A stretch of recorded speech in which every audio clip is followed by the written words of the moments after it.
to actually work where it Oh, records both the speakers and the microphone. okay, that's good.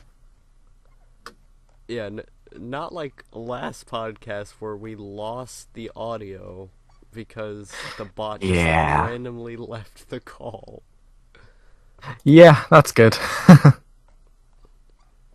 Yeah, unless my computer just dies all of a sudden, which it has multiple times, and then it had to get jury rigged back together.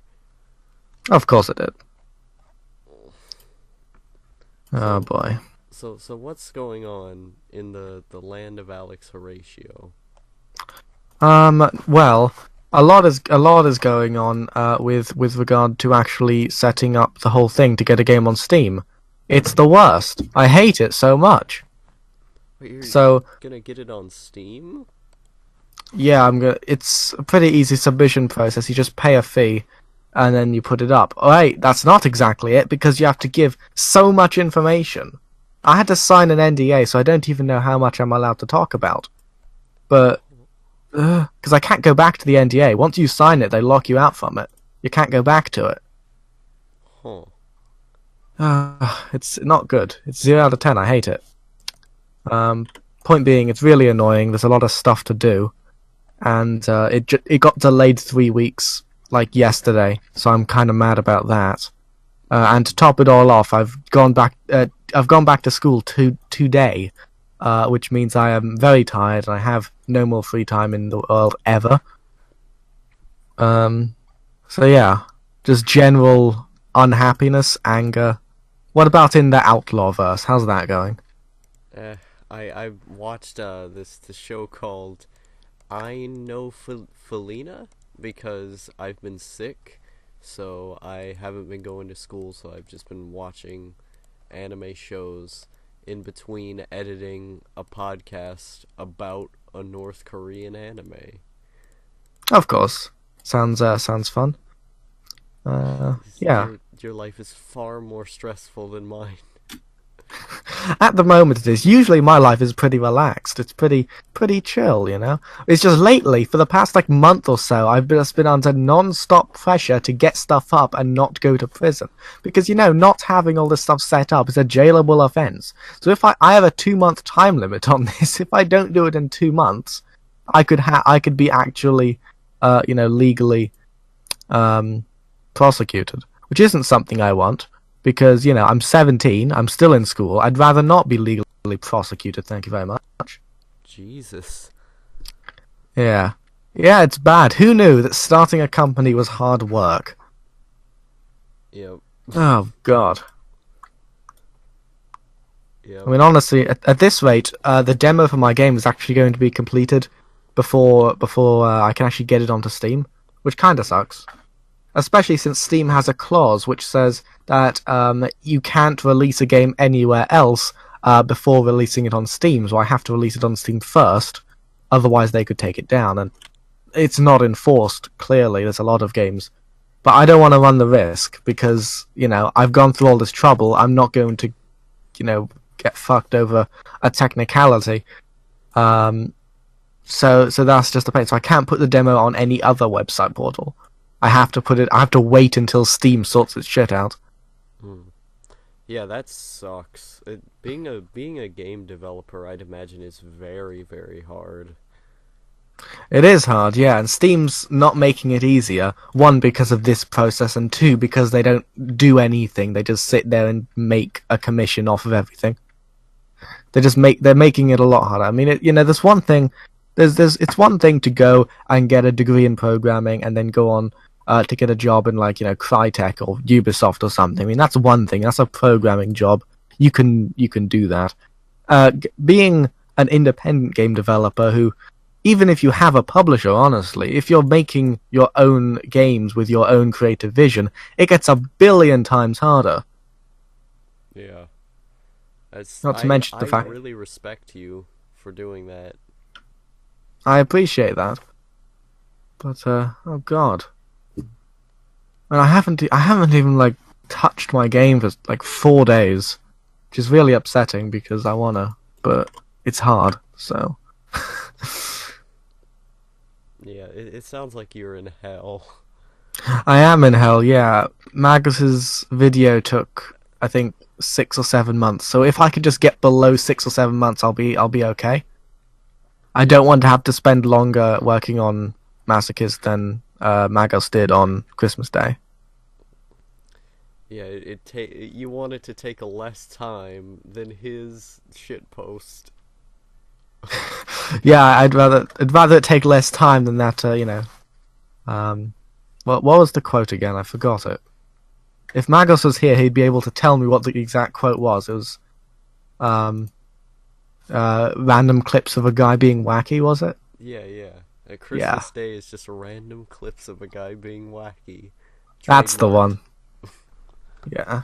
It doesn't help that so far my game is likely going to be infinitely worse than Magus's Christmas Day, but you don't know that, and neither does anybody else. So far, I'm in the clear, but it's not good. I mean, Christmas Day is my favorite movie ever made. It is pretty good. Christmas Day is legitimately very good. Um, yeah, and it's not really comparable to a video game, much less my video game. So I don't really know what bearing that has. Hmm. But Yeah, either I'm way, excited to play what you have. that's good. That's good. Um, I'd play yeah, that. excellent. Um, yeah, this whole thing started off because I thought, you know what, I'm gonna need to get some practice when when I'm done with school and I'm out in the real world, getting a real job, being really employed as a real game developer. I'm gonna need practice for this whole, selling a game on Steam thing. And a few months later, what do you know? I'm actually just doing it. This is no longer practice. This started as practice. I was thinking, oh, good experience, right? But now I'm locked in now. My only chance to shut down the company is bankruptcy. I can't do that because then I lose all my money. It's Yeah, terrible. it's money is a hard thing. It's difficult. Yeah. I've been saving for 10 years, and I've been using that money, and almost all of it's gone already. You're 17 It's and you've been saving for 10 years. Jesus. Yeah, my parents encouraged me to keep a pot of money that I just saved random things in for a while, and eventually I got a fair bit, enough to cover the costs of starting a company, getting the game on Steam, and getting a driver's license, and eventually getting a passport, seeing as I need to do that now. So yeah, basically just enough to do that, but it's running out fast, and at this rate, it's not 10 years down in what, 2 months? It's not good. Oh, damn. Yeah, you really are in hell. It is hell. This is I mean, like, it's one thing for, Maga spending so many hundreds on audio equipment because he won't go to jail if he doesn't spend that. You know, he's still allowed to be a YouTube video maker if he doesn't spend that money. This is my money being taken from me by the law and the weird secret hidden costs they have. Like, if I'm a company of one person, and that's probably a good idea because many reasons. But the point is, one, I can't employ anybody overseas because this is the UK and we're living in almost post-Brexit times. So I have to pay like some stupid like £2,000 tariff on that, which is not even close to being feasible. So that's one thing. I can't remember why I started this sentence, and now I'm just complaining about things in general. I can complain for a very long time. This is no longer the Adequate Powers cast. This is the Power of Alex Horatio complaining about stuff that nobody can change cast. Yes, yes, please do. Oh god. It really it's quite terrible. I mean, what was I actually going to say now? Yeah, so basically I have to keep a register of people with significant control. And of course, it's very difficult to actually find anybody who defines that for me, so I had to contact somebody who knows exactly what that is, and they had to go through a list of potential people who could have significant control over my company, whether they were employed at my company, shareholder of my company, or just people who knew me well. And eventually we concluded that I am the only person of significant control of my company. Oh god, and then you actually have to fill out the register. And keep in mind, there's no form for this register. There's no like structure for this register. You just have to have a register, and if it's wrong, your company gets shut down immediately. So I don't know exactly how that would look because I paid for some service to do that for me because I really, really don't want to go to jail. Um, and that's just one small caveat of the overall process.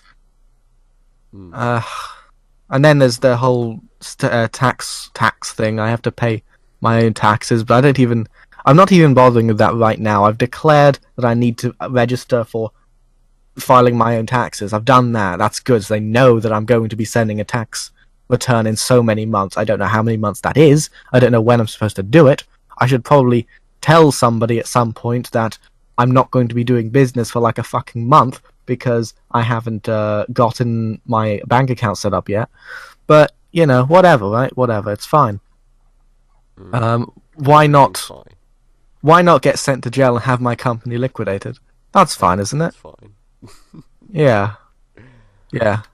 Yep. Oh god. This is Yeah. terrible. It is terrible. It is terrible. On the bright side, my school schedule is such that I get Fridays with no lessons, so Ooh, that's kind of nice. nicely Uh, done. yeah, it's pretty good, pretty good. Um, on a less good note, I also have to divert some of my programming time, which, by the way, video games are programmed, so I spend a lot of my time programming a video game. I have to spend some of that doing school tasks which I really don't care about, but I still have to do because I want good grades because this is free, and also, ugh, ugh, ugh. But that's the way it is. Yeah. This I I don't know what I'm gonna do when I go to college. Well, I mean I know what I'm gonna do, but like I don't know how all this is gonna work. Adult stuff is hard. Adult stuff is the worst. It is absolutely worst. I mean, I'm getting to the worst of adult stuff, but it is the worst. And I'm not even an adult yet. Mm, yeah. I mean you're only 2 years older than me. Yeah, yeah. You know. Again, it wasn't up until I started to try to do all this stuff that I realized just how hellish every system is. There is no company that's organized. The UK company for equivalent of the IRS in America, HMRC, they are terribly incompetent. They always make things wrong. My family has a strange monetary system, which I won't get into.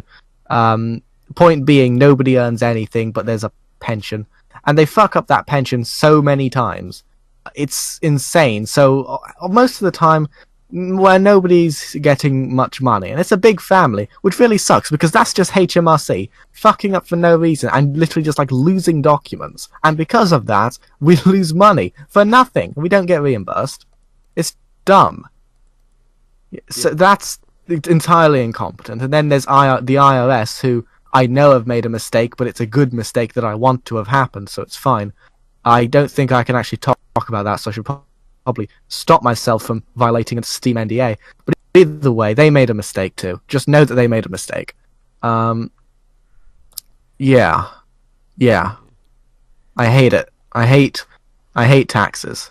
This isn't even like a libertarian, taxation is theft thing. This is literally let me pay the taxes. Taxation is not Just let me play. theft. Exactly, but that's the common argument, with libertarians, taxation is theft, etc. But this isn't that kind of argument against taxation. I want to pay my taxes. I want to be allowed to pay my taxes. Just let me pay my taxes. And yet these systems won't let me pay my taxes because they're being annoying. I have filled out so many forms. Let me count.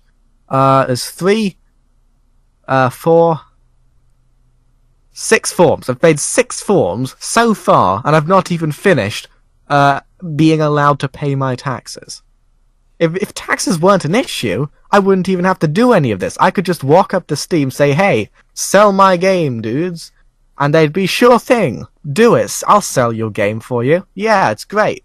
But because of this, no, it's not great.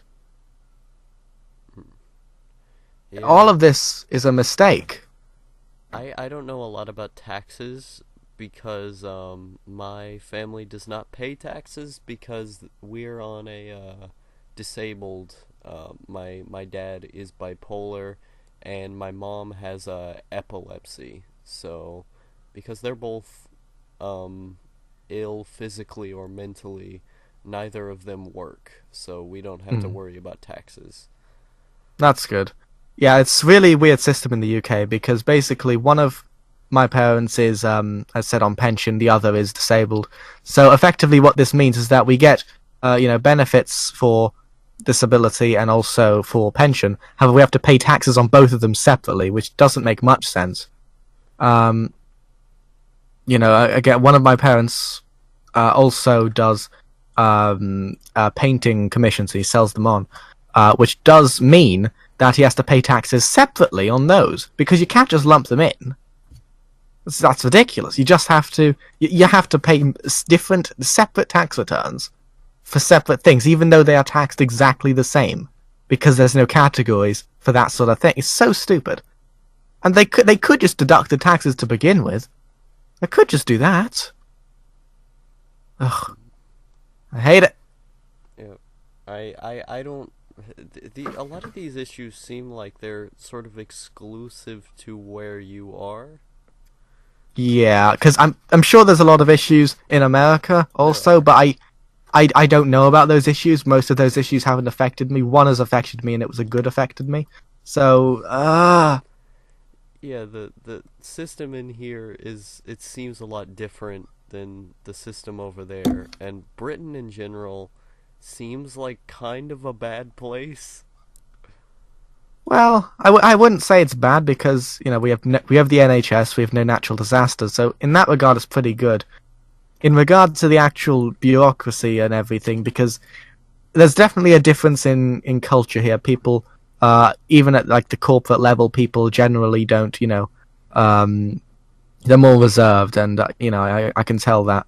One of my parents is American, in fact, and I can see from their actions contrasted with everybody else's actions. It's a fair difference.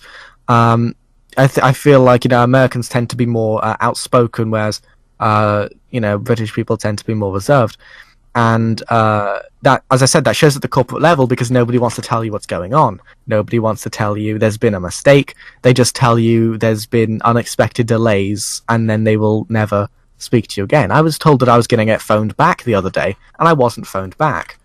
I was told that a provisional driver's license would be fine as photo identification, and then I was also told that it was not because the other person just didn't happen to. Uh, I said, would a provisional driver's license be fine? And they said yes, a driver's license would be fine. I said provisional, and they said a driver's license would be fine. So I assumed that meant a provisional driver's license would be fine. But apparently, a provisional driver's license is not fine. And I don't think that's covered by the Steam NDA because it's nothing to do with Steam. So if I get sued now, I'm going to be really mad. But point is, yeah, that's the reason everything's going to be delayed by like 3 weeks because I have to get a real photo ID now. Because the thing that I got for the purposes of being photo ID to the IRS and to my other bank account, my other bank, that was fine for them, but not for the only bank that gives under 18s business bank accounts. Hmm. Fucking hell. Yeah, America is a lot more like, screw you, this is my opinion, I have my freedom of speech, I'm gonna say whatever I want. And every other country always seems more like focused on being polite or, keeping secrets. Americans are just loud. Yeah, I guess. Yeah. Yeah. I think that's not necessarily a bad thing. Honestly, I mean, Oh, it's not. It's everything in great. moderation, surely. I mean, I would probably hate to be in America because I'm introverted and I hate everybody, and I don't make eye contact. I made eye contact with. I went on a train the other day, and I was walking past. I made eye contact with somebody, and they smiled at me, and it was the worst. It was one of the worst things I've ever felt because I just like I didn't know what to do, so I didn't smile at them back. I don't know if that's a normal thing. Apparently, that's a normal thing in the North in America, but I don't know. Either way, it was terrible, and actually interacting with people is the worst. I But I enjoy making eye contact with people because there's a certain level of intimacy that I can't really describe with words that just makes me feel good and warm and energetic.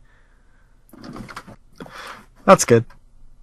I don't- Oh am dear. I don't know if I'm the whole introvert versus extrovert thing, I don't know where I fall on the spectrum because I have some introverted traits, but by far I mainly have extroverted traits. So, I don't know.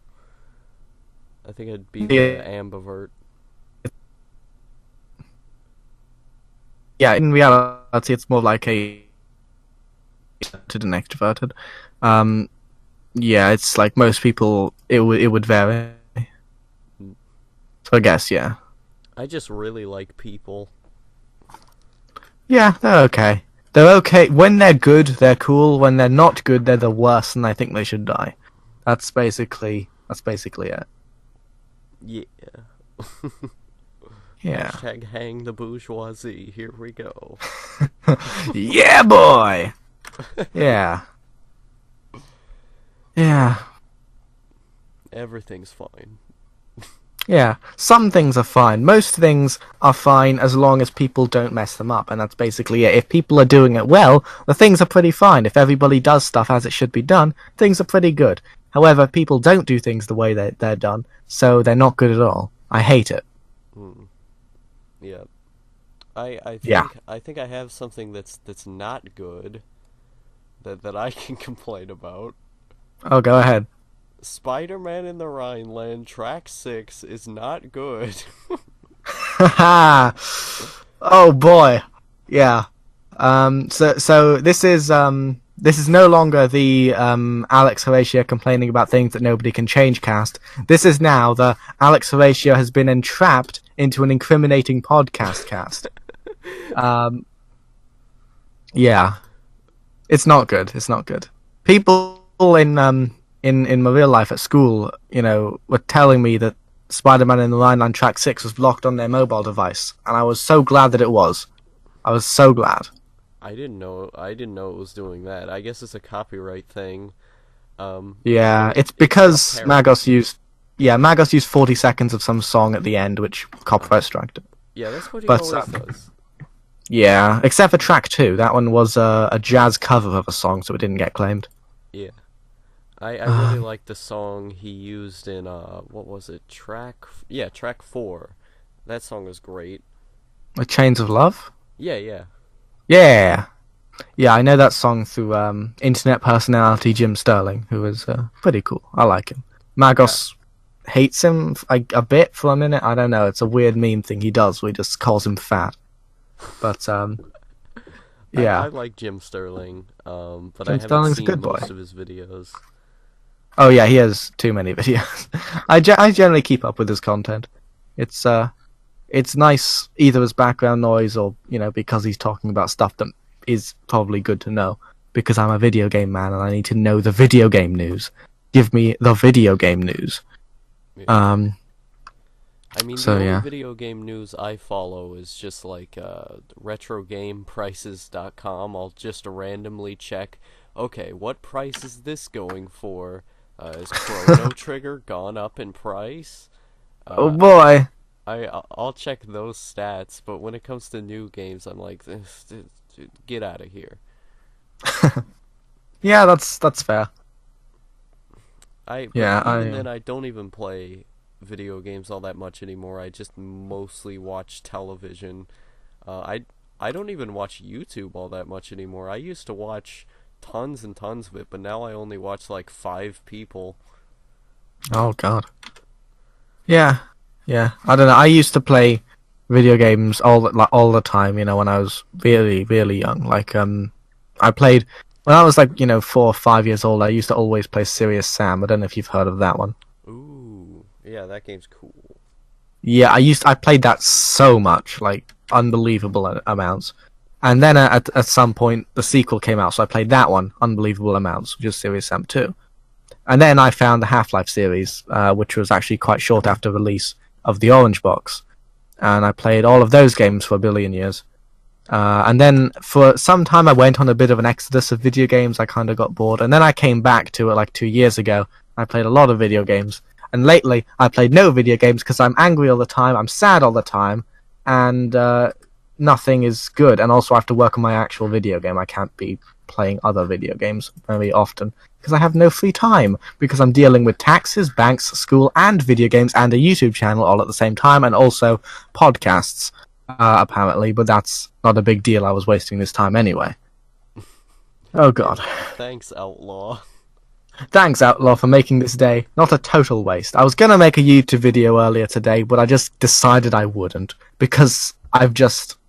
Remember, you probably don't remember, because my upload schedule went to shit basically as soon as you started pay attention to my channel. I used to have a every 3-day upload schedule, and that went back really far back, like before I started YouTube videos, because I used to have a text blog where I wrote a lot of stuff on there, and I would keep to an every 3-day schedule, and I was really good at a 3-day schedule on a text blog. But for some reason on my YouTube channel, I stayed at a 3-day schedule for a while, and then in the past few weeks I've just sort of dropped it. It's like every 4 or 5 days, maybe sometimes. It's pretty bad.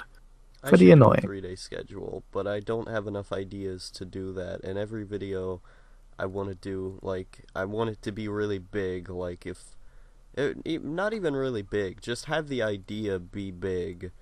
But I wouldn't be able to do a 3-day schedule unless I were doing, like, 3 podcasts a week. I can do that, no problem. But I don't of course think you anyone could. wants that. Yeah, yeah. Yeah, as I said, like, usually, I'd be okay at a 3-day schedule, because I kept that up for a while. But as I say, it's just lately I've been really lazy. Yeah. I don't know what it is. But, It's probably just all the pressure that you're going through with this whole getting sued potentially and all of this other stuff. Yeah, it's a little bit hard that's to true. be creative under that environment. Yeah, I'd agree with that one. That's gonna be my go-to excuse, probably because it's actually true. Yeah, I do. Oh boy, it's an invader to our podcast. Who is invading our podcast? Identify yourself to the viewers who don't know who you are because they can't see your name. I am Lone Crit, a random-ass YouTuber with almost no subscribers.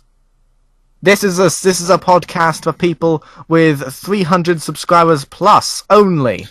I see. I was completely unaware. Get out of here. Maybe leave a notice next time. Okay. Wait, actually, is that a joke or are you serious? I don't fucking know. Both.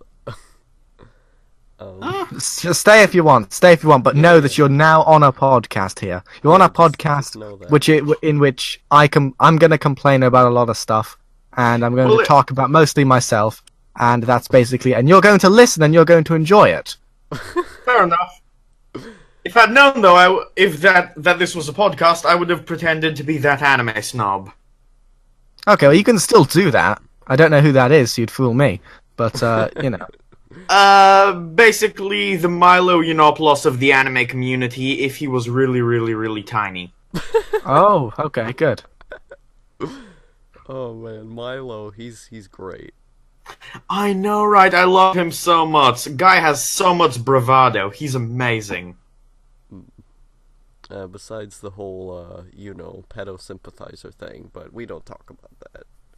I give him I can't pronounce his name out of 10. And he gave an excuse for it. It was kind of half-assed, but either way, I couldn't give two shits, so... Hey, he's just a fun personality. Yeah, I know, right? And dude is so confident. Like, if I was in a position like him where I'm up against a crowd of people that all hate me and said what he said, I would just be crushed under the pressure in the first 30 seconds.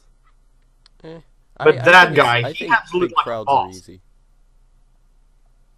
Well, okay, it depends on your position. Yeah, it definitely depends on the person. If you're Milo Yiannopoulos, you are fucked. If you're maybe, I don't know, Digibro, Arcada, Gigux, one of them, then you're pretty okay. Yeah, I mean, I don't know who are fans of Milo, like, seriously, other than, like, oh man, he's a cool personality. Like, who is a fan of his politics? I don't even know. Not after that thing he said. Me neither. I tried to Yeah. get Snob, like the actual anime Snob, in the server, but he didn't join. Yeah, he doesn't really join places. That would be fun, though. I might be able to set something up between you two if you like, though. Oh, cool. Yeah, because I wanted to do a podcast with him, actually. It's a big might, though. Like, don't hold your breath. Alright, yeah, I'm not gonna go around saying, oh, I got a podcast with Snob, everybody. I'm such a cool guy. Or anything like that.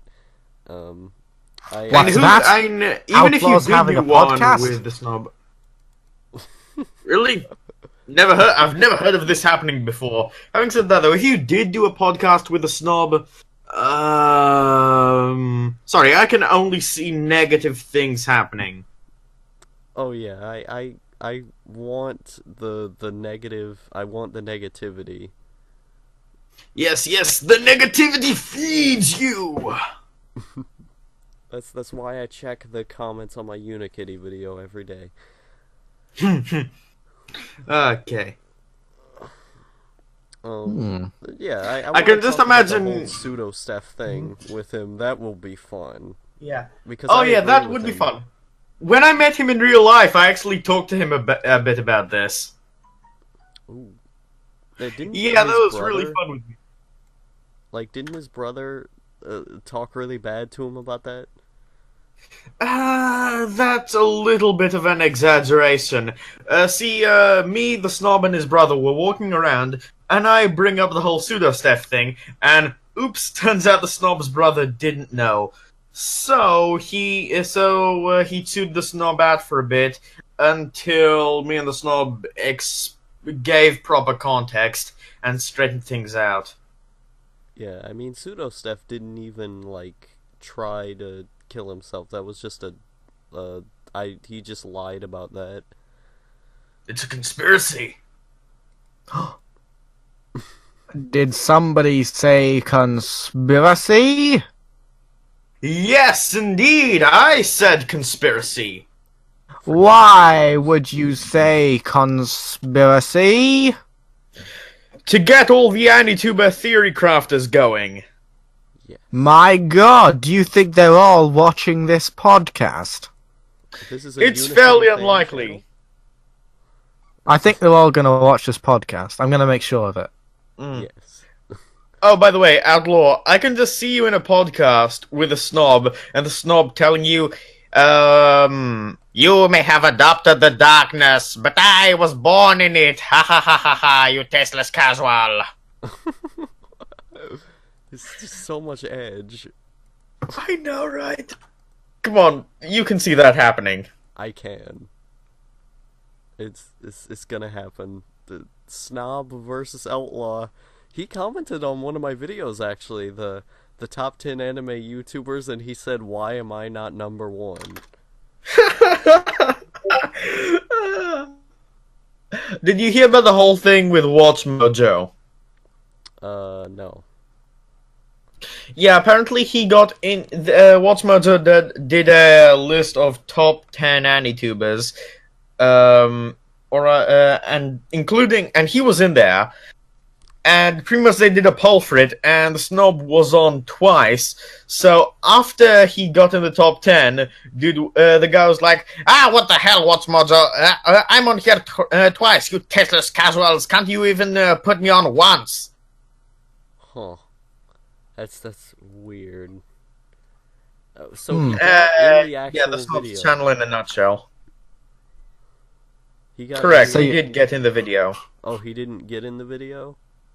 And he himself, like, wasn't actually present, but, like, they did a top 10 of, I think, top 10 anime YouTubers or top 10 anime YouTuber reviewers.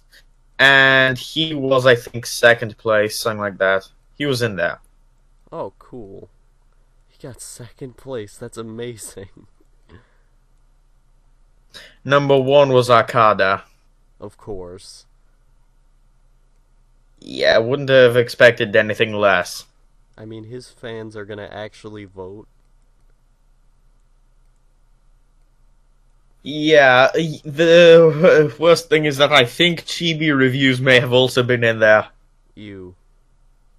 Yeah, quite the little con artist, wouldn't you say? Yeah. How old is that guy? He's a 21-year-old boy. He looks like he's 16. Yeah, pretty much. By the way, doesn't he have this really punchable face? He does.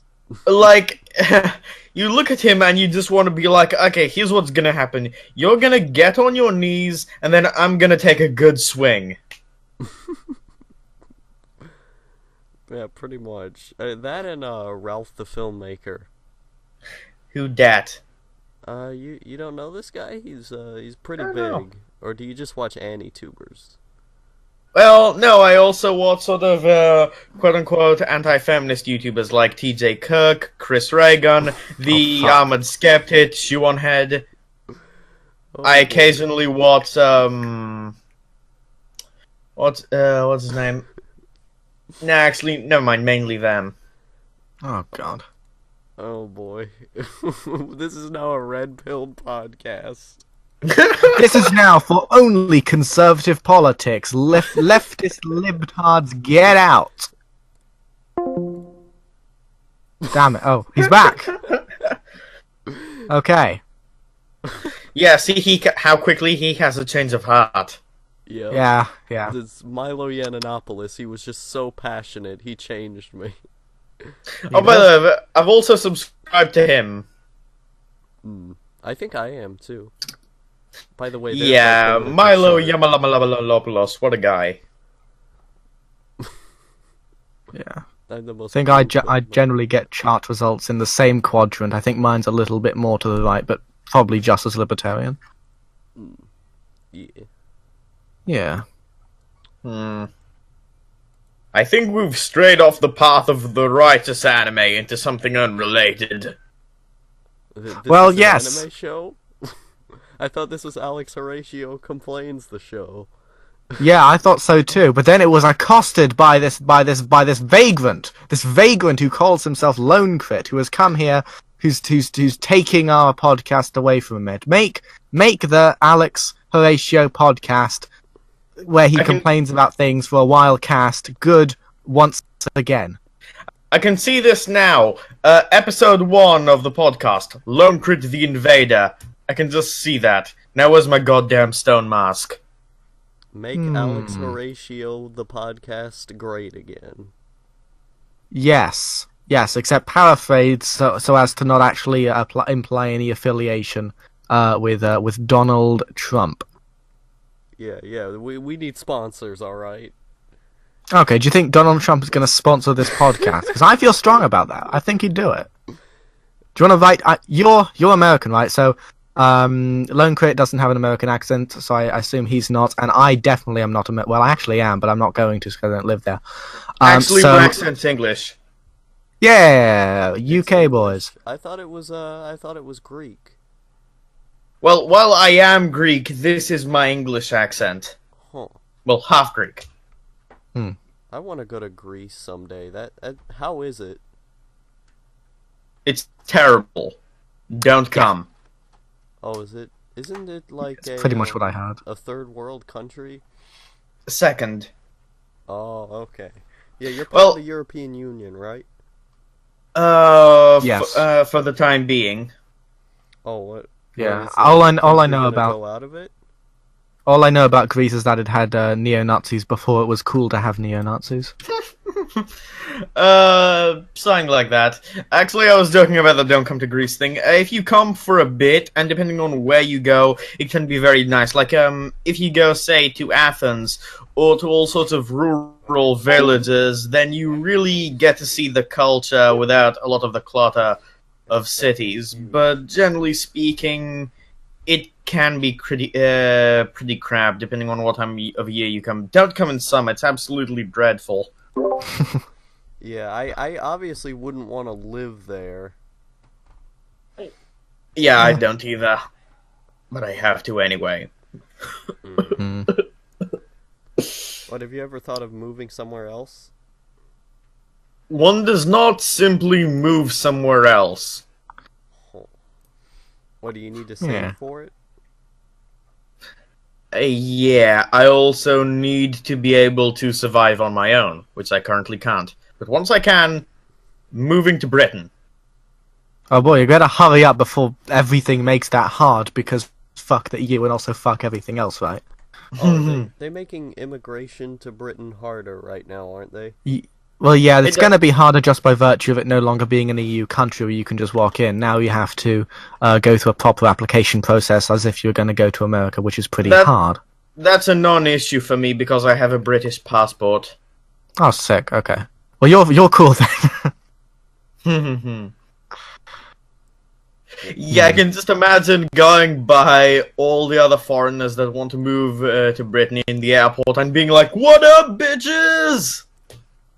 It's a bad idea.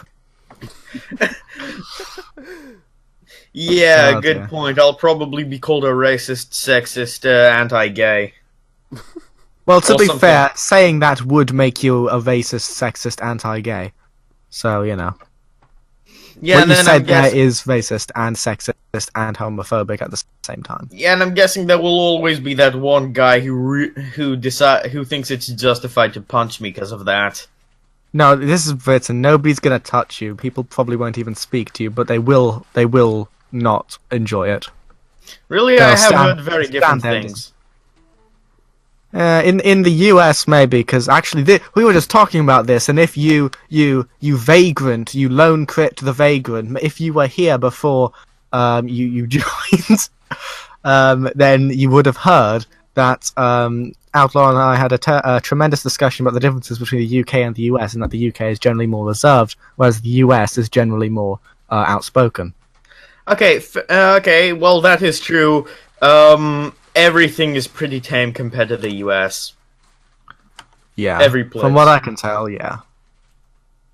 Yeah. And that actually parallels what Outlaw said earlier, which is that everywhere else in the world is a much greater focus on being I think what's the word, polite. Yeah, polite. In America, it's more like freedom of speech. I'm gonna be whoever I want. I'm gonna say whatever I want, and they're much louder, or we're much louder. Excuse me. Mm. Yes, here in Europe we have this thing called etiquette, Mm. which Especially you in places filthy like Americans Denmark. don't have. Like Denmark is incredibly polite, from what I've read. Oh yeah. Yeah, you just mentioned this, and I just remembered this one Danish Anituber I knew called Hyper. Oh man, the guy was, how should I say this, so obsessed with everybody being all polite and nice that he ended up alienating a lot of people in various ways. That's strange. Yeah, this is when you take politeness to extremes. Hmm. Yeah, I'd say from what I can tell, from what I've seen, because there is a certain Danish video game developer. Because in case you don't know, anybody in the audience couldn't figure it out already, I'm a video game guy. I like video games. I don't really care about anime. Yeah, and Actually, I was unaware of that. Oh, okay. Well, yeah. Now you're aware of that. I'm a video game guy. I don't really care about anime. I have a YouTube channel. It's all about video games. Please subscribe and buy my games. The point is, not me. yeah, it's not okay. Point being, there's a Danish video game developer named Rami Ishmael, and he's spoken quite a bit about Dutch, or is it Dutch? Danish. Yeah. Danish. No, is it? Yes, it is. Oh, what? It's sure. Sicilian male. Yeah. One second, I'm going to Google this before I continue because I've got to figure out what is the correct term. Definitely. Okay, yeah, yeah, it is Danish. Okay, yes, it is Danish. Very good. So, between Danish culture and the rest of like the US mostly, and also the UK. And yeah, from what I can tell, there's a much heavier emphasis on politeness, which is quite interesting. Because I know Japan has a similar sort of thing, where it's not necessarily politeness as it is just extreme introversion.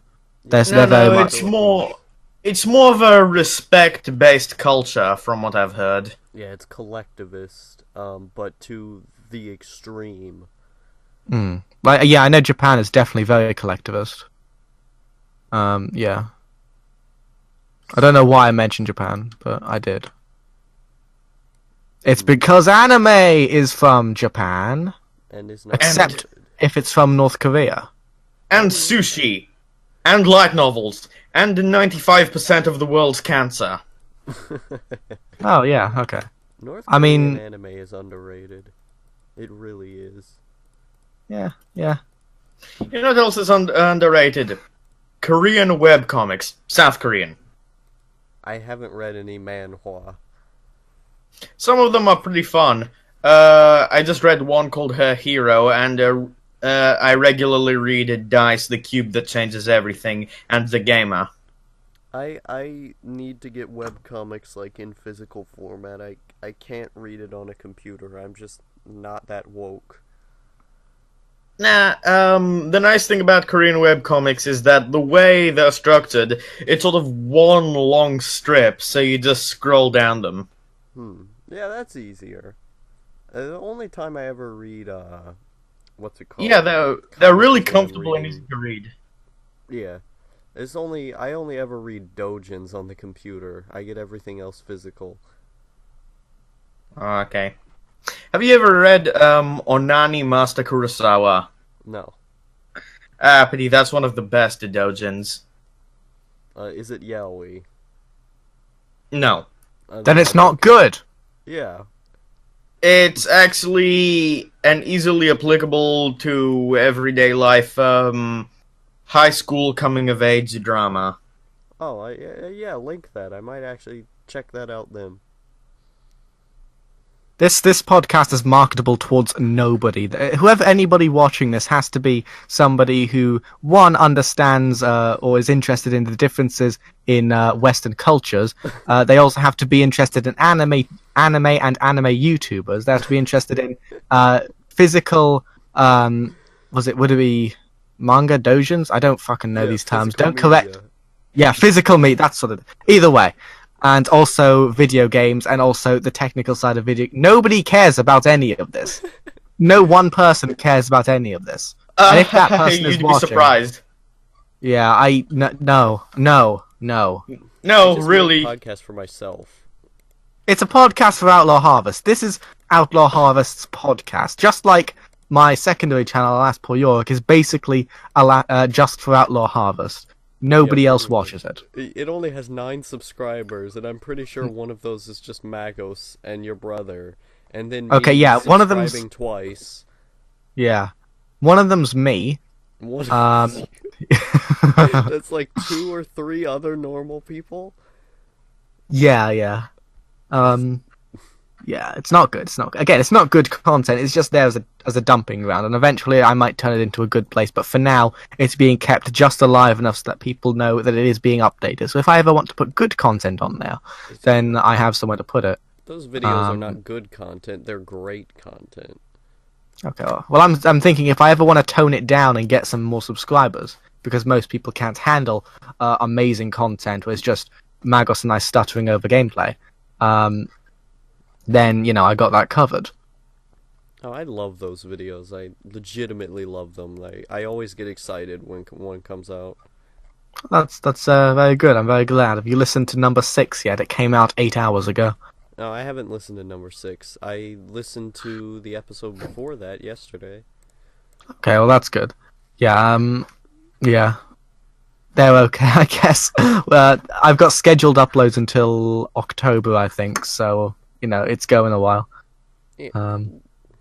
Yeah. And, the secondary channel is a place I can put my award-winning videos such as Trains, which is a poorly recorded film in a dimly lit train station. I talk about trains over a loud train engine. So that's fine, I guess. Trains. Rubik's Cube. The Rubik's Cube one also. That was pretty good. I made that video like 4 times, but it was never good enough to actually upload. So yeah. It's too many times. I tried multiple different angles and recording setups, and I've been trying over the course of maybe like a month. You made that video 4 times. Yeah, I know. It's not good. It's really not good. But yeah, there's always an issue. There's always an issue with like I recorded it like in the wrong orientation, or the video quality was bad, or I left like a device on in my room so it made like horrible white noise. There was always a problem, so I had to keep redoing it. Is this Kamu's real face right here? I'm looking at his his icon. Is this his real face? I know this is completely unrelated. That's him. No clue. I don't know what you're talking about, but yes, it is unequivocally. And he changed his name from Based Kamu to Aaron, yeah. Wait, which what are you looking at? Oh, I was just looking at my server randomly. This is the welcome to the people talk about stuff you can't see on screen cast. Oh yeah, boys. By the way, I'm curious. What was this podcast supposed to originally be about? It was originally going to be the Adequate Powers podcast, which is going to be me, Outlaw Harvest, and Magos. But Magos is gone somewhere. Oh, actually, he's probably just asleep because of the whole real life thing.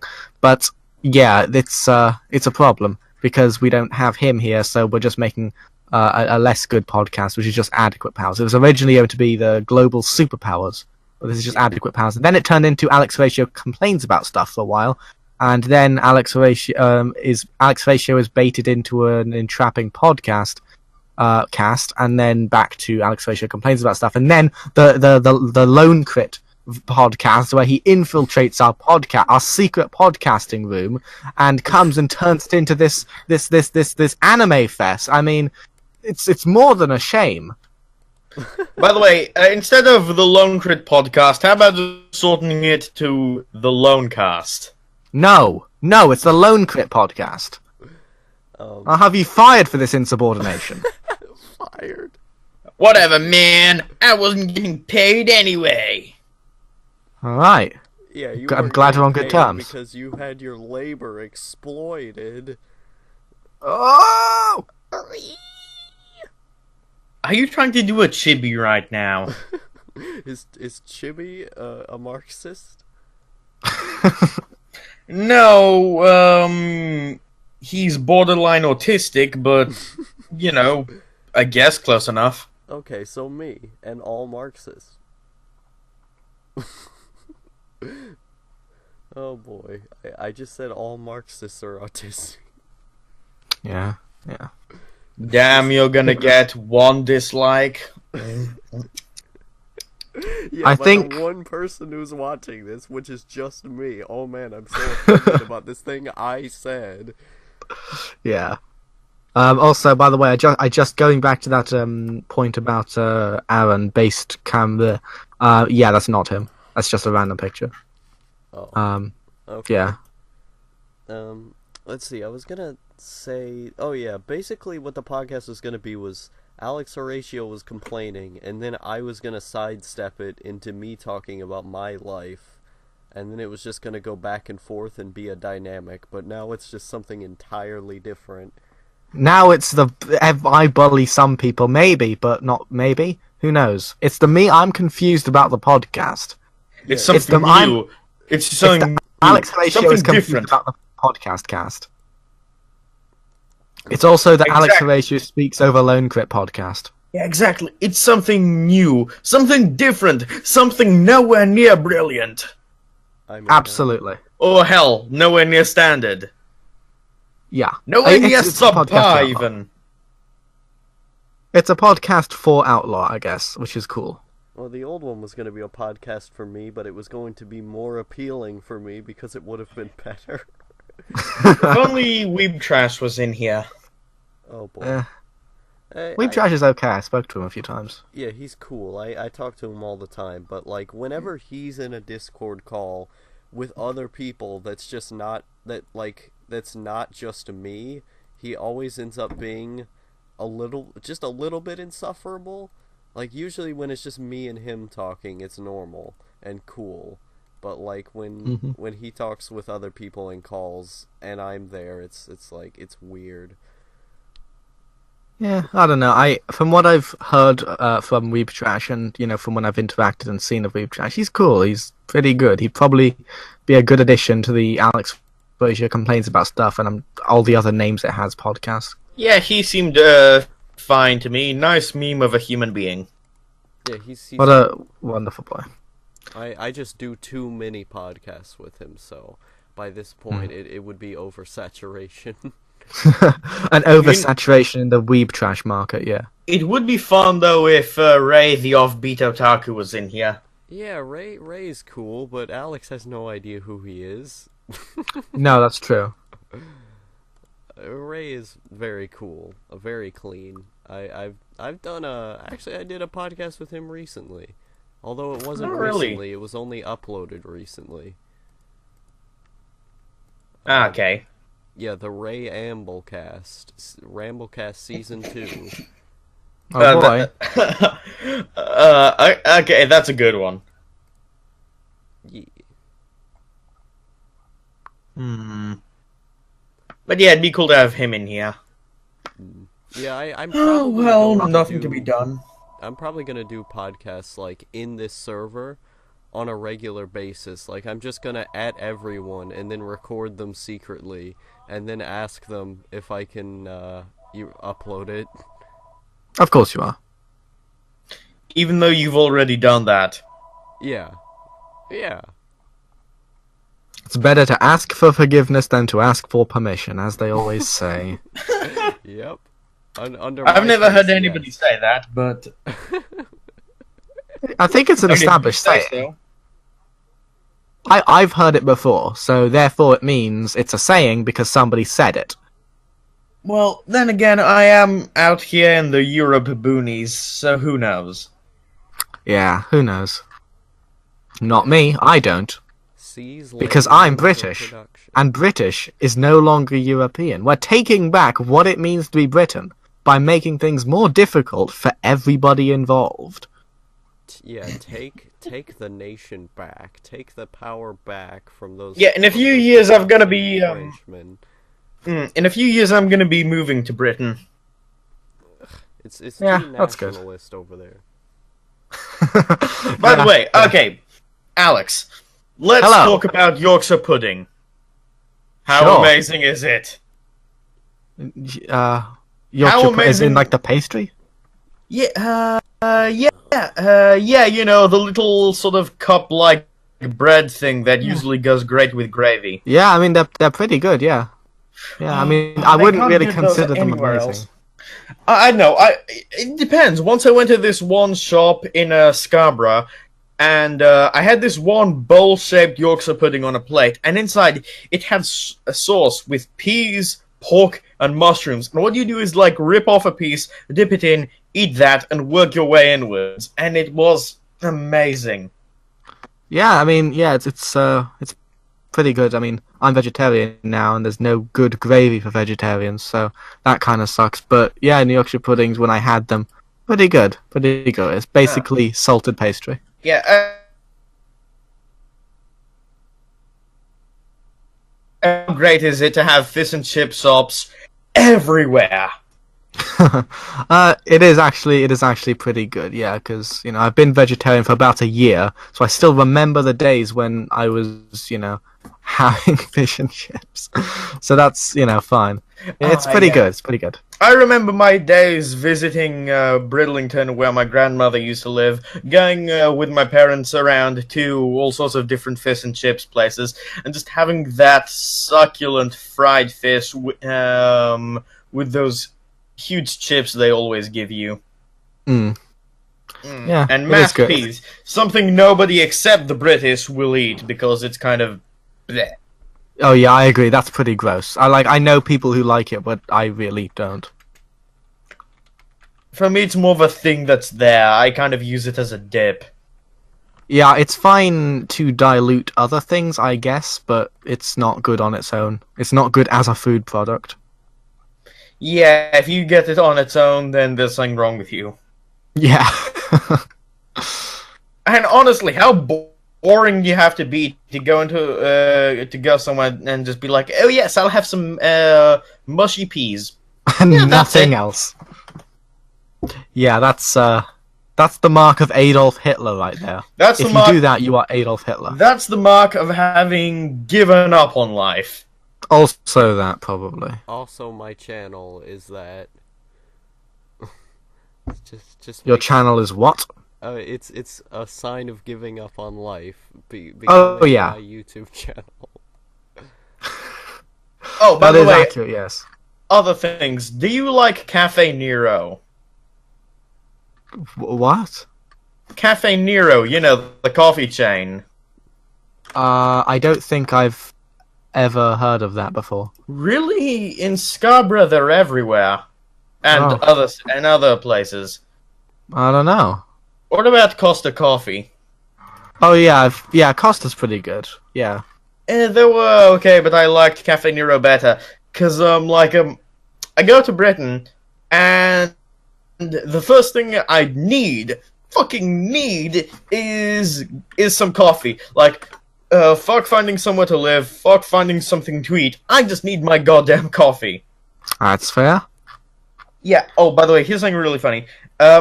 Because I live in Greece, which is a hot country, I'm used to having Freddo cappuccinos, you know, cold cappuccinos. But when I went to Britain, I would go in most coffee places I'd go to, with like one or two exceptions, I'd ask for a Freddo cappuccino, and they'd just have a mini meeting to decide if that's a thing. Yeah, I've never heard of that before in my life. I'm It's sort of basically a into coffee. cappuccino, only cold. Yeah, coffee is pretty. I make. Yeah, it's okay. Basically, like 6 months ago or so, I was drinking like some stupid literally like 7 or 8 cups a day of Dude, that's instant incredibly coffee. unhealthy. It was incredibly unhealthy. I woke up every day with a headache because of caffeine deprivation while I slept. It was legitimately really uncomfortable. So I stopped that. It was the worst 3 days of my life, but I stopped. And now I drink not instant coffee. I drink real coffee made with ground. You grind the beans and you put them in the water and you filter it, and it's good. It's nice. Hell yeah! It's a High billion five, times my better. brother! Yeah! I know, right? Because I used to have instant, and okay, context. I'm in high school, so every morning I wake up at 7 o'clock, make myself some instant, and because now I have gotten used to having my filtered coffee, I just drink that instant, and I'm like, ugh. Yeah. Every gulp I take, I can feel the disappointment. Yeah. Yeah, the thing is, instant coffee is pretty much, at least over here, undrinkable without milk, and I really don't like putting milk in my coffee. Oh, I love putting milk in my coffee. Nah. When I used to have instant, I would put no water, only milk. Oh god. That was, by the way, kind of an expensive habit. But after I started drinking filtered, it was about half and half, and now it's 3 parts coffee and 2 parts yeah. I think 2 or 3 parts coffee and 1 part milk. Mm-hmm. Yeah. Yeah. Yeah, I mean, I for just you don't to have an idea, you to have an idea of how, let's say, coffee elitist I am, the only coffee I drink with absolute joy is from this one place where it's made from all sorts of mixed together coffee beans, which are dark roasted over there at the shop, and then when you go to get them, they just blend them there right in front of you, and then just package them with like a Ziploc seal. And then after I get cool. home, I just always have them in a cafetiere. Yeah. Which is Yeah, that's pretty coincidentally cool. also why my room is always littered with like little milk containers and glasses and empty glasses that used to contain water and cafetieres and like a sort of Tupperware of sugar. Mm. Yeah, that's fair. I don't have any. I don't have anywhere near me that sells coffee like coffee beans in the real life, so I have to order them online.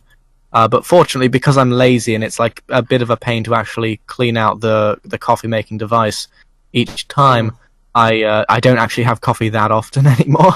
Oh, It's really really? nice when I do have it. But yeah, Here's what I do with my cafeteria. After I have my coffee, just when I feel like it, go to the kitchen, pour water in it, and then just pour that water with all the little bits of coffee down the sink. And don't wash it, just make another batch. yeah.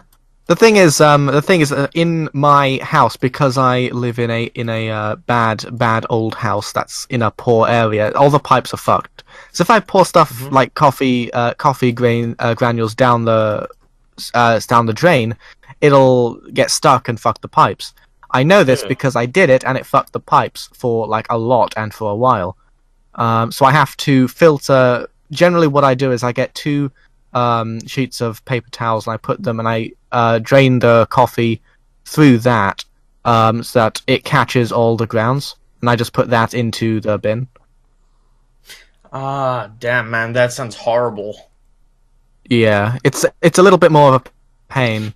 Um, In itself, it's a simple task, but it's one of these things in life that when you do it repeatedly and constantly, it saps your will a little bit each time to do whatever. exactly. Yeah. Yeah, I actually have an unopened bag of coffee beans like above my desk right now, which I'm going to try. I'm quite interested in trying because it's from a brand which I've never tried before. It's ordered online. So that'll be quite cool. I don't Um, usually try new kinds of coffee because I'm really comfortable with my kind. Like, it always gives me this really nice sort of smooth kind of mellow flavor, especially when mhm. it's just at that perfect temperature. You know, Oh yeah, yeah. when it's not hot but above warm. Oh yeah, yeah. That's very good. Yeah. Yeah. Plus, I'm the kind of person that puts a lot of sugar in my coffee, like usually 2.5 per mug. Oh. So it starts to me how much sugar is actually in it. I start to taste it more. Yeah. I don't know. Yeah. I don't know.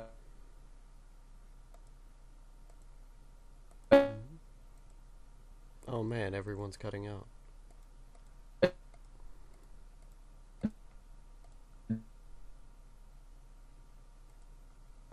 Well, when I put two spoonfuls, have no spoonfuls in, it feels kind of bitter.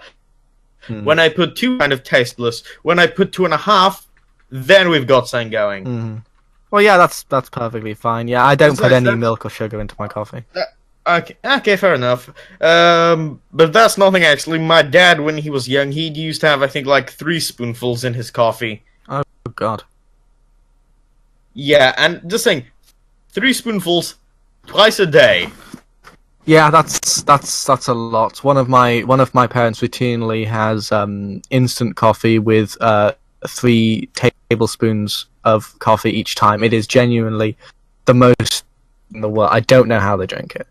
Um, In yeah. my defense, I use a pretty big mug. Right. Like, not your regular coffee mug. Those things are tiny to me. Um, I can't exactly compare it with the size. Oh yeah. Oh, I know. My mug is about the size of a hardball. Oh boy, that's big. Yeah, yeah. Yeah. My mugs, I generally just get normal sized mugs because space efficiency, which helps. But yeah, generally I don't. The thing is, with coffee in grams, I don't know how much coffee I actually use. I use 15 grams of coffee beans per cup of coffee, I guess, which is generally seems to be about average. I don't know how much coffee I drink either, because usually I just have this one spoon that I have to get the right amount and just use that. Yeah, yeah, yeah. I Oh use yeah, coffee's really amazing, isn't it? Oh yeah, coffee, bro, coffee. Outlaw, what do you think about coffee? I don't really care. Get out of this podcast. This is now the coffee cast. You don't belong here anymore. Exactly. By the way, instant. To me now it's become... I used to really like it, especially like this Nescafe green blend, but now it's become synonymous in my mind to liquid disappointment. Yeah, that's not inaccurate. I can't say. Yeah, it's kind of well. like it's kind of like watching Matt Smith when you know David Tennant was a thing. Whoa, Um, whoa. Oh Matt boy, Smith let's not get is into. pretty good. Oh boy, I am very impassioned about Doctor Who. Yes, Oh, Matt me Smith was a too. bit shit. Oh yeah. Oh man, I've been watching Doctor Who for over 10 years. I've collected the vast majority of classic Who on DVD and all of modern Who. Oh, sick. Yeah, I've watched lots of the classic series online, but I haven't actually collected it in real life because I'm lazy. Okay, let's be real. Stephen Moffat. He killed it. Fuck him. Yeah, Fuck that seriously. guy.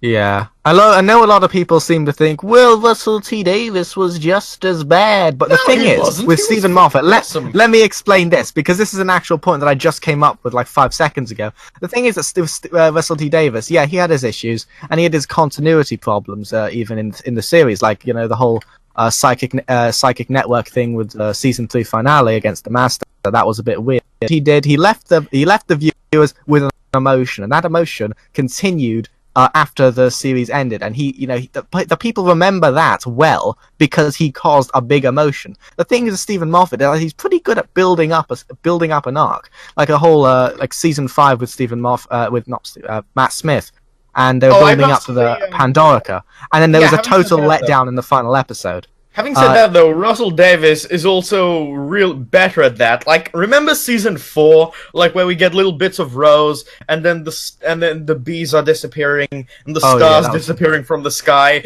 and then boom, Dalek fleet, Davros, the reality bomb, the return of Dalek Khan.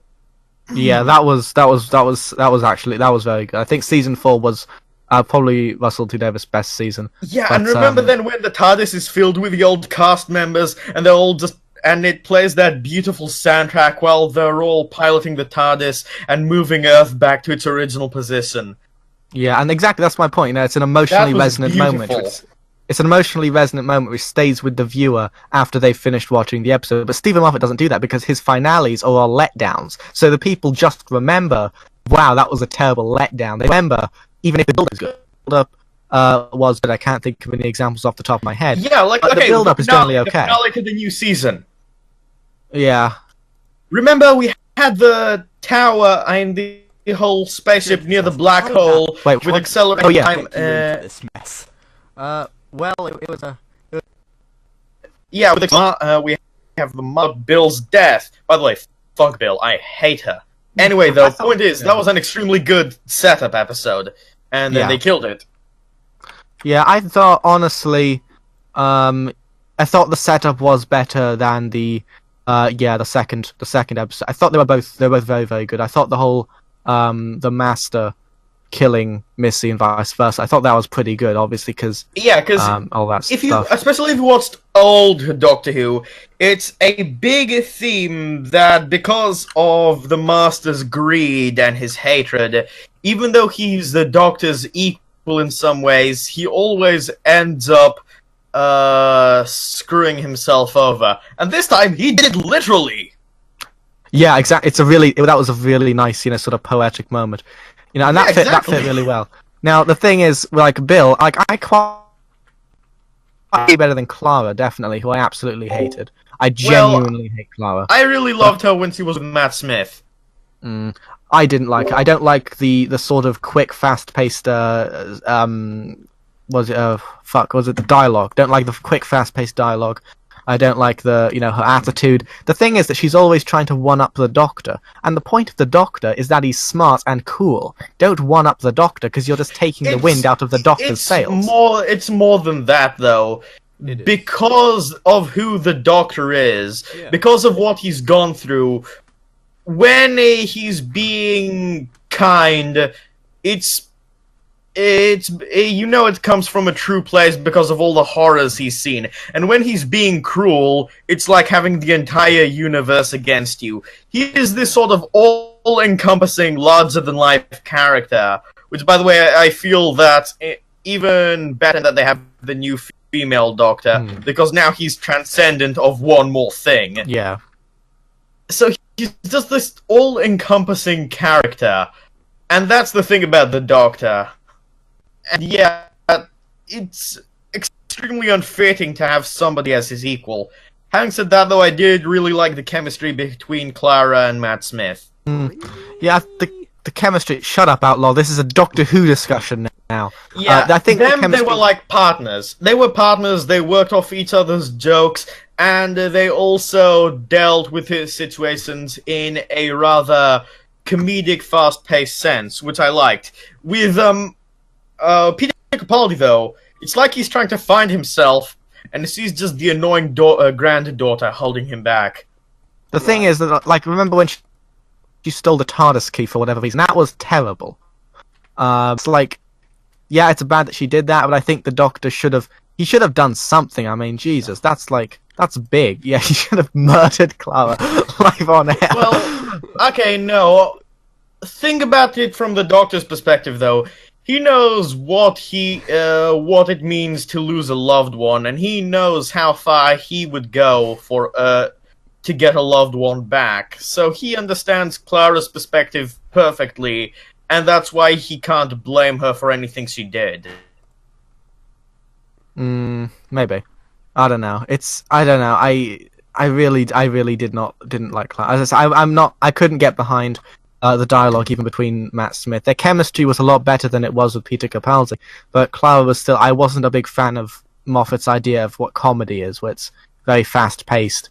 I preferred the Stephen Moffat school of, slower, sort of generally slower jokes with, elements of perhaps, one-liners and whatnot, but they're used well. Usually the one-liners don't take the lead in the episode, they're throwaways. Remember that time David Tennant was in the Christmas special for season 4, and he goes, "I'm the Doctor. I'm a Time Lord. I'm from the planet Gallifrey in the constellation of Castelbrest, and I'm going to save you and every single person on the planet below." Yeah, that was really good. Yeah, I mean, you can remember when that was a terrible thing I just said. You can even remember when Donna Noble, when she there's the meta crisis thing, and she got the Doctor's brain, and she was an equal with the Doctor then because she became a Time Lord, kinda. Like, that made sense. It didn't really make sense for Clara to ever really be an equal to the Doctor. And I thought that dynamic was pretty good because, one, it lasted for an episode. Two, it made sense with Donna thematically, because the thing is that with Donna is that she's really she's bored with her life. She's been working as a temp in an agency in a small town for so many years, and she finally goes with the Doctor. She has a great time, and then this even greater thing happens, but she can't keep it because it's killing her. And then that's she got to see all the great things that broke the monotony of her otherwise terrible life, and then she had to have it all taken away, and that was a really really brutal, sad ending to her story. But there's been no ending like that since. I mean, even Bill, who had a pretty gruesome ending, getting turned into a Cyberman, then because of miscellaneous is allowed to travel the universe. And you know what? That was some serious bullshit. They should have kept it brief and ambiguous. They shouldn't have. They should have let her die. Yeah, I mean, I get there's the arguments. It's a family show, blah blah blah.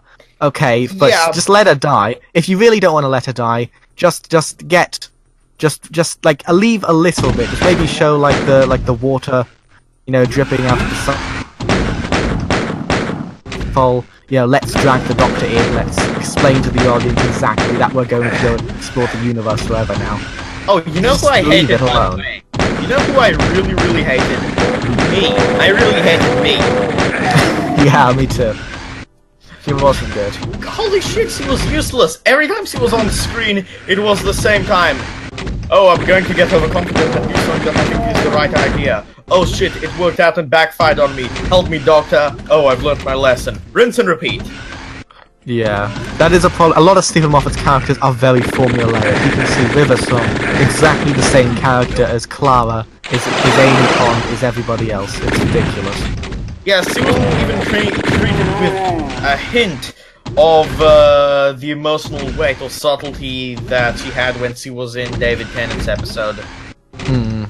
Definitely.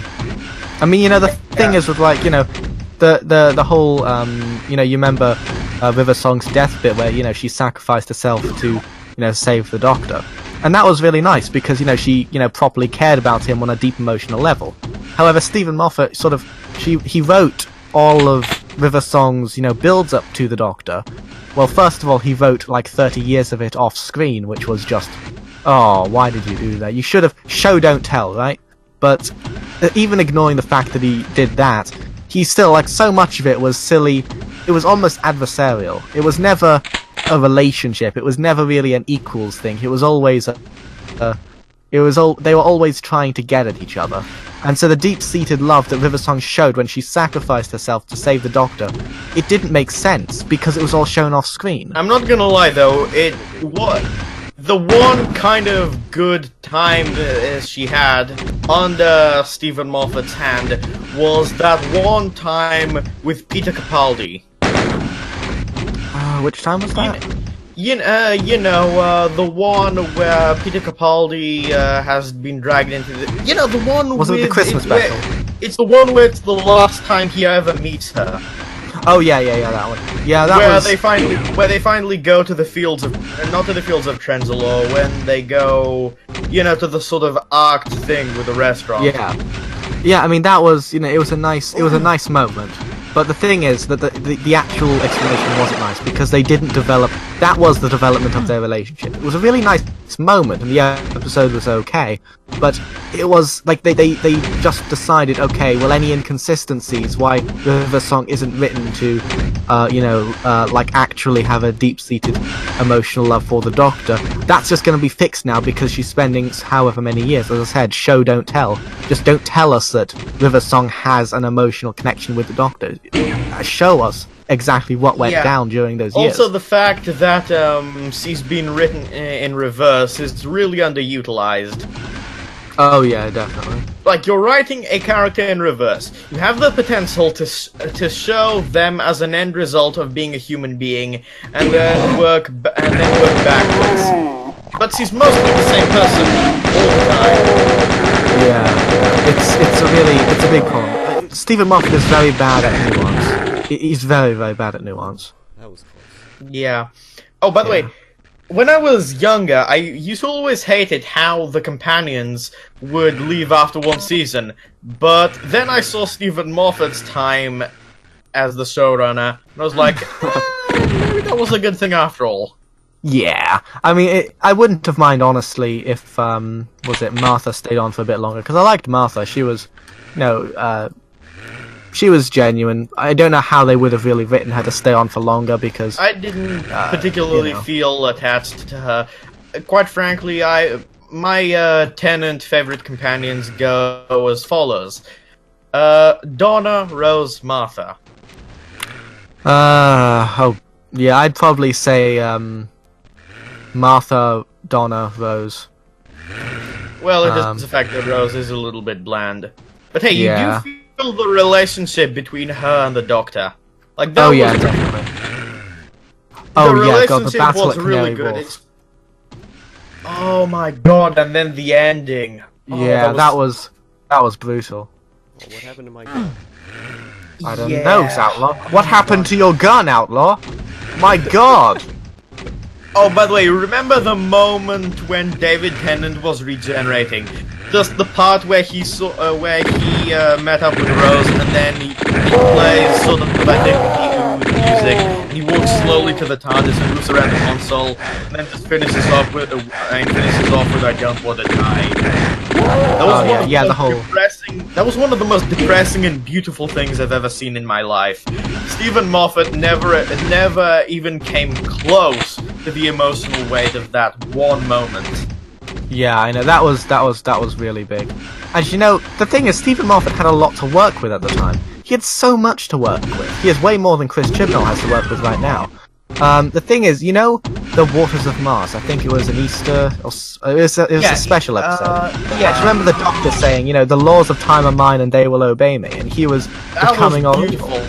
That was wonderful, and remember the whole precedent of that by the Valiant. Yeah, it was absolutely amazing that they actually gave the Doctor another character arc in the specials, where he was sort of sick of being a slave to, let's say, the preset destiny that dictated the course of the universe. And he decided that as the last remaining Time Lord, he would finally make some changes and stop, let's say, allow himself to live and stop himself from constantly being beaten so badly emotionally. And but then he oversteps his bounds, and then he realizes that, and then we finally have that beautiful conclusion in the end of time. Yeah. That was brilliant. I mean, a lot, like, that's the thing, because Russell T Davies, he was very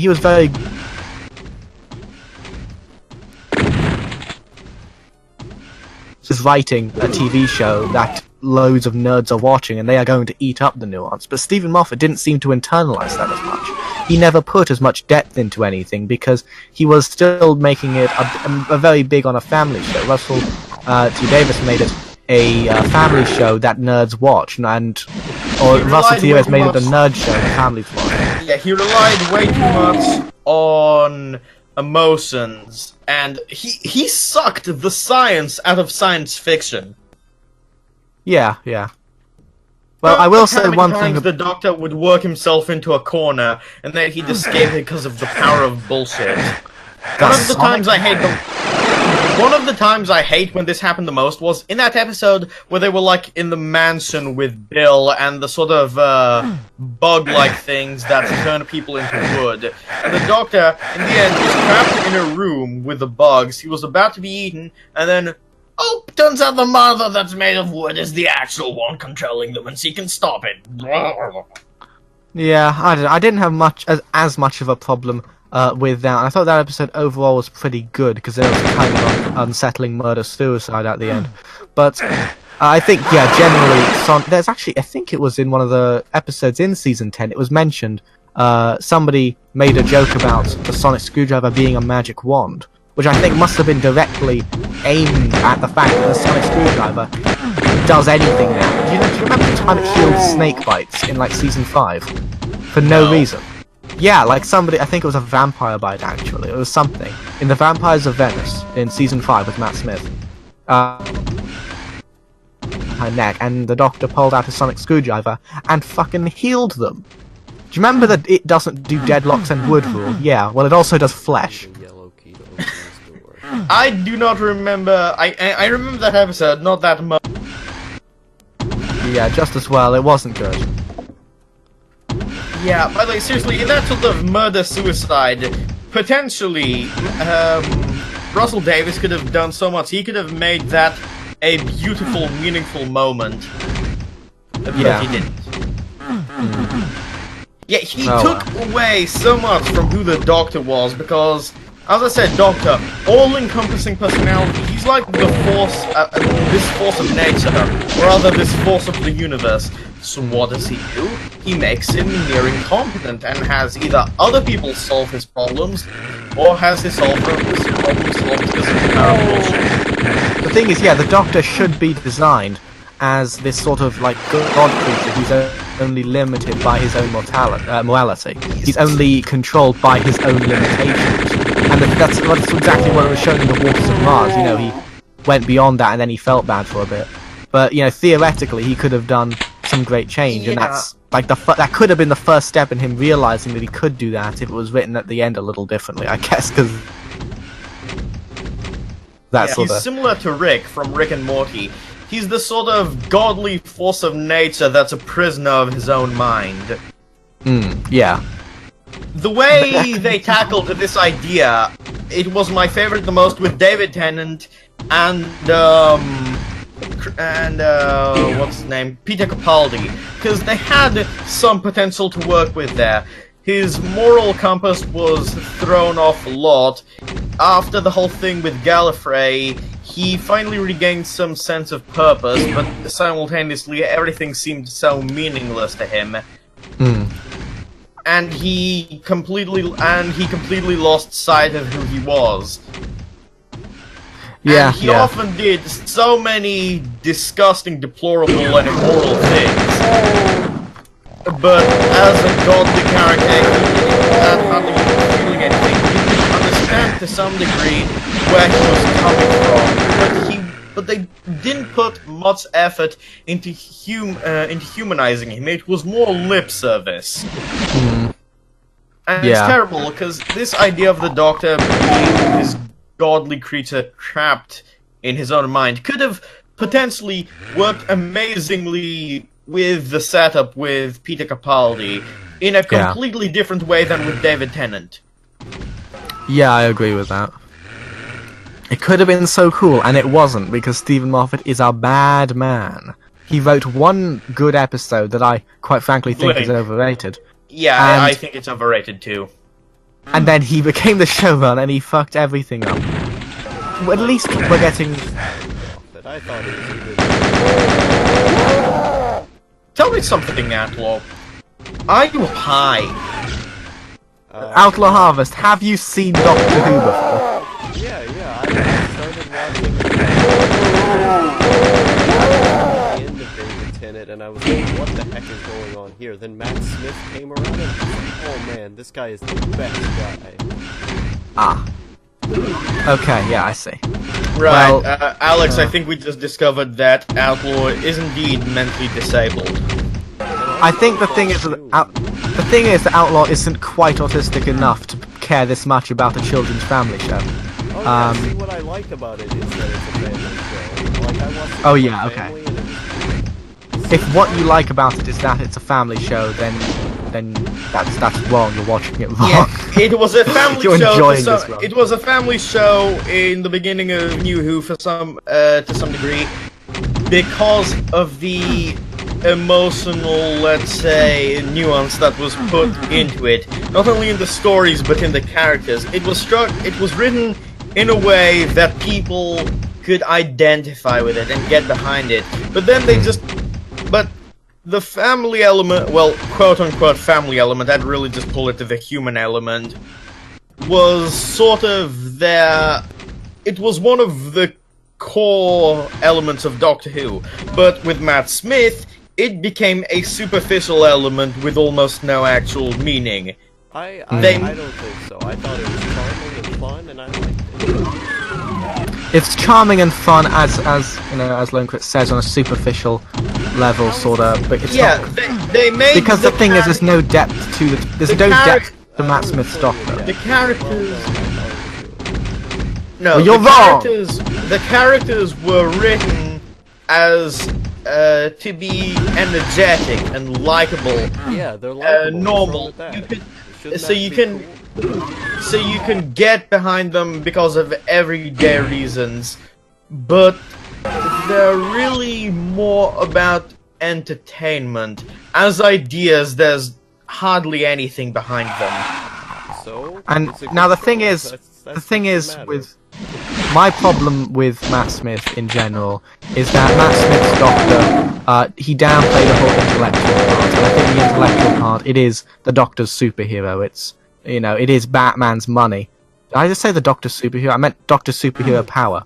You know, and Matt Also, Smith. just he want was to say often about Matt shown- Smith. Way too many quirks. Like, some are fine. David Tennant's kind of over-the-top personality, or Peter Capaldi's, let's say, just extreme rudeness. But there, it also means something about who they are. With Matt Smith, it's random shit, like fucking bow ties, apples, fist fingers and that's custard, funny. fezzes. It's cool. I think, the problem is they never found something which Matt Smith could really call his own, so they kept jumping between it, and because of that, it made it All of feel that very worked for skittish. his personality. His personality felt clearly defined to me, and I liked it. I latched on. I understand, his personality His personality was that he was the god version of a clown.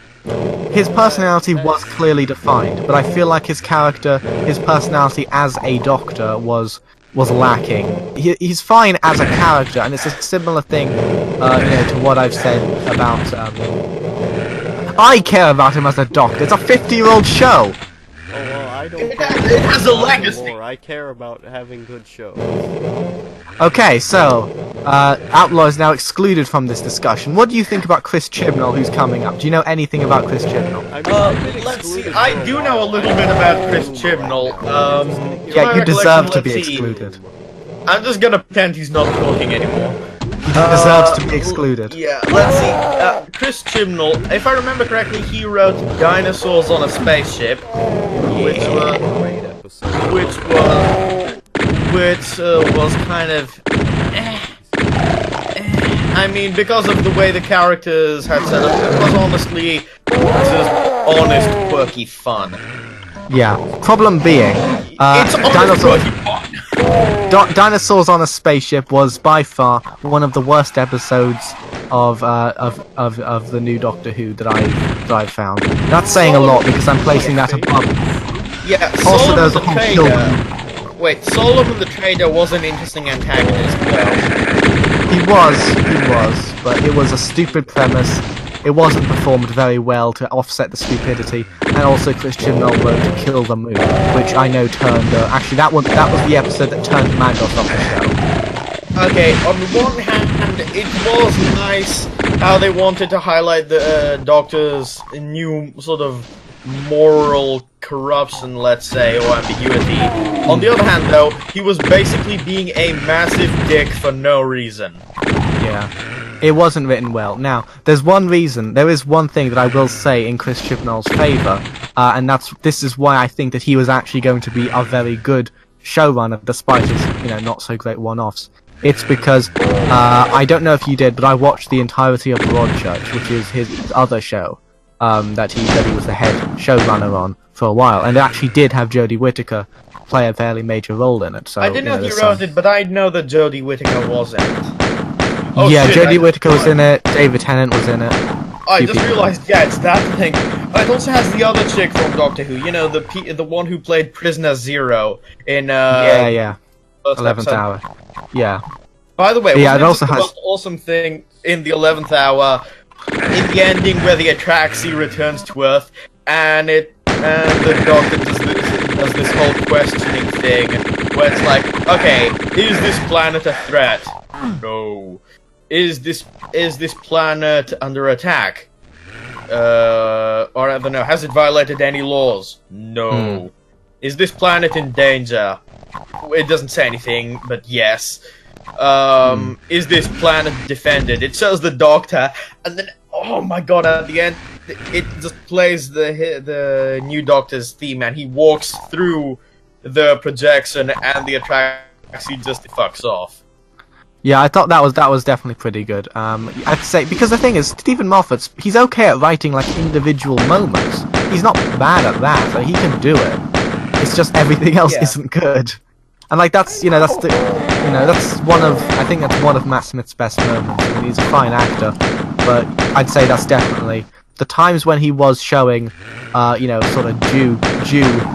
Well, when he was being sort of grand when it's due, because if he's just being grand for the sake of it, like before his regeneration, I thought that was that was laying it on a bit thick. But Yeah. I thought overall, like when he's doing that sort of thing, it generally turns out all right.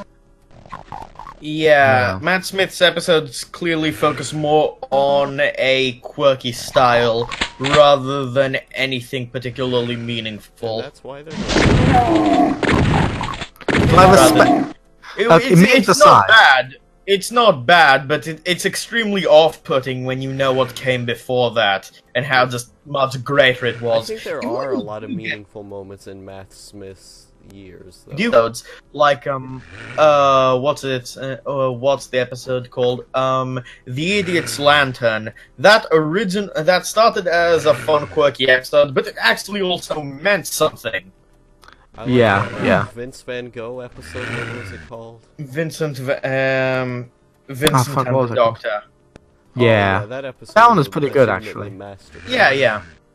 Okay, Masterpiece is laying it on a bit thick. I wouldn't say it's a masterpiece yet, but I would say it was pretty good. It was probably one of the best ones of that season. Yeah, it was one of the significantly better ones.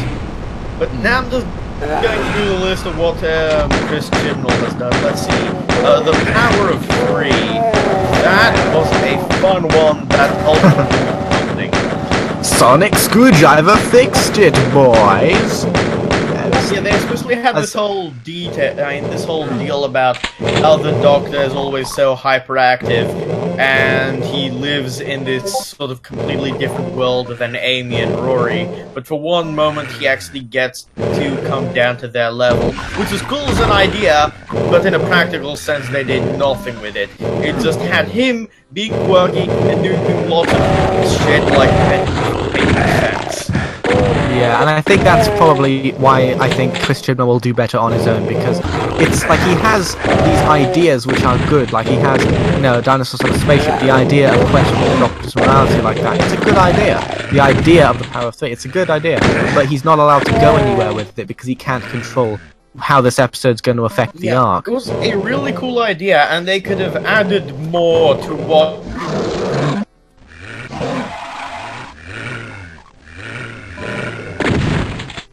makes our Leia what it means to have his particular lifestyle.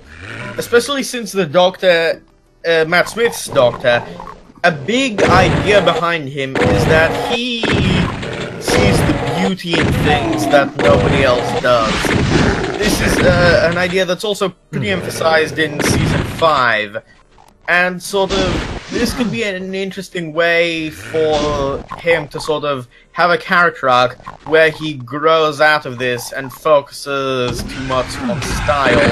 But then after that episode, he could come to a better understanding of what it really means to live a life. But Yeah, that's good. Fuck that, because we need works and dancing cubes and shit. Yeah, it was silly. I'm looking forward to how this next season is going to go. Obviously big changes in female Doctor, and also big changes with new showrunner. Apparently, Chris Chibnall also wrote Cold Earth and The Hungry Blood. Again, he wrote all the worst Doctor Who episodes, honestly. Remember But 42? I'm still hopeful. Oh. Let's try a different. Wait, no, that was a good one. Yeah, I like that one. It was just an okay one. The actual best thing about it didn't really mean much. The only particularly good thing about that episode was watching David Tennant struggle. Yeah, I think it was an interesting the idea of it was a moral sort of a moral horror story. Extracting this from this sun, like nobody knows that it's living, and they're doing terrible things to this star. And the Doctor's the only one who realizes, and he has to get people by. And then a great sort of pain. Chris Chibnall's good at this sort of psychological aspect of show running, which I think is going to be really important. You know what I'd really love if Doctor Who tried sometime to play the cosmic horror aspect. An idea. Yeah, that'd be interesting. It'd be very dangerous, but it could go well. Yeah, because Doctor Who seems like the kind of thing that would lend itself perfectly to this. Each season has the episode. Oh, yeah. Just change up the. Yeah.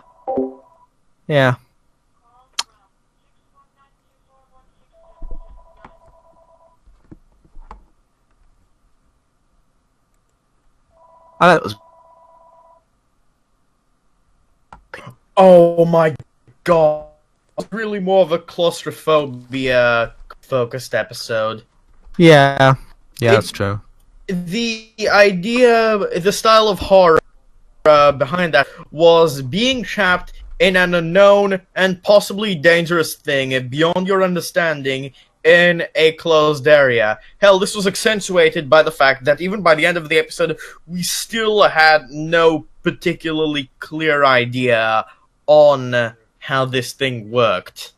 Yeah, I thought that was a very interesting ending. They didn't clear anything up; they just escaped it, and they never came back to it, which was good. Like they did with the Weeping Angels, and they ruined it. The one good thing Moffat had going for him, and he ruined it. Yeah, because here's the thing, though. Usually in writing, it's good to explain things, to add sort of depth and understanding, to make things feel real through all the detail that exists in them. But there are some exceptions. One of these is horror, where the fear of the unknown is a big aspect. Yeah, I definitely agree. Yeah. Yeah, let's see. He also wrote The Magician's Apprentice. I don't remember this episode. No, me neither.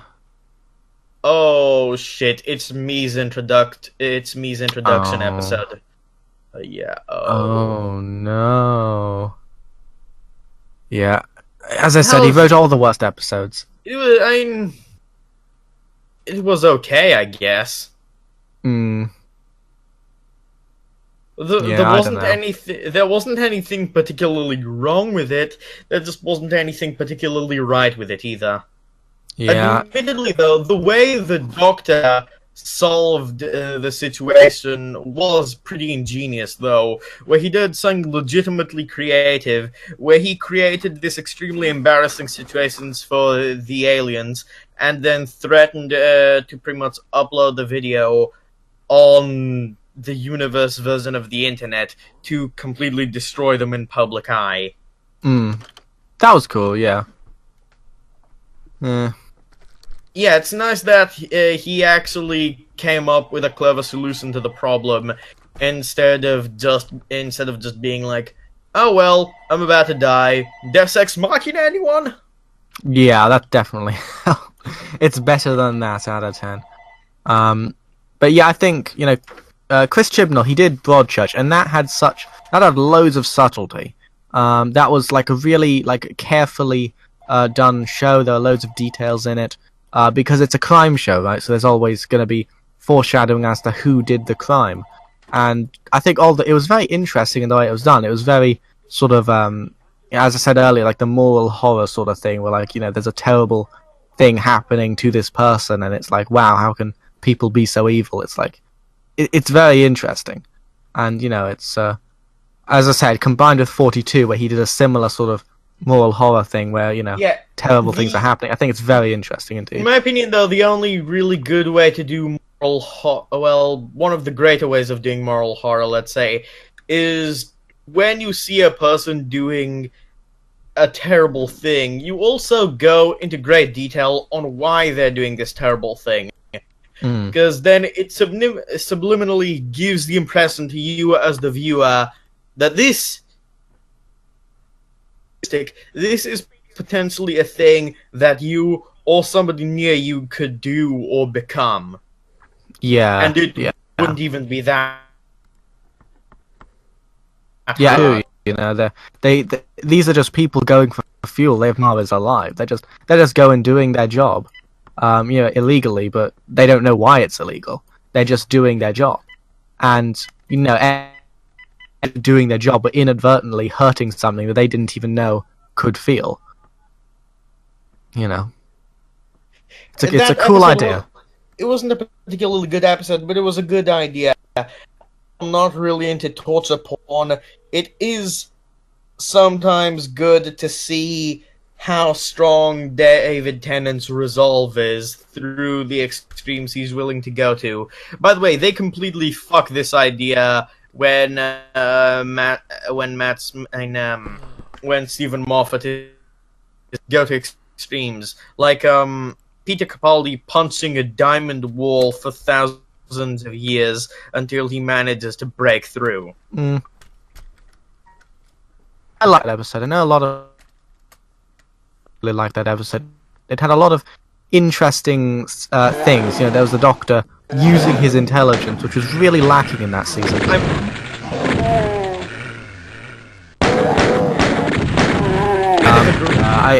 Yeah.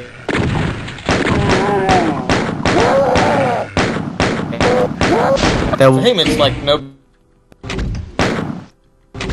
big deal. Had some. They should have. When he was falling, and they were already going for like, it would be so easy to just not get up, sort of thing. I think they should have. They should have referenced the fact that he just lost Clara and he's feeling properly hopeless right now. They should have done something a bit more with that, and they kind of didn't.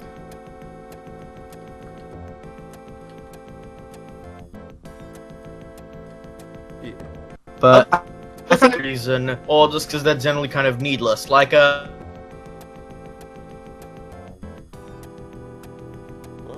his regeneration episode. Yeah, that was stupid. I'm like, tech. And what was it? Peter Capaldi? Oh, screw that guy. Peter Capaldi, when he was... In all fairness, several times during this conversation, I almost forgot his name. I do not like Peter. Yeah, holy hell, it's 1 a.m. I don't like him. It's 3 I think that... Yeah, I have to wake up at 8. This is good. But...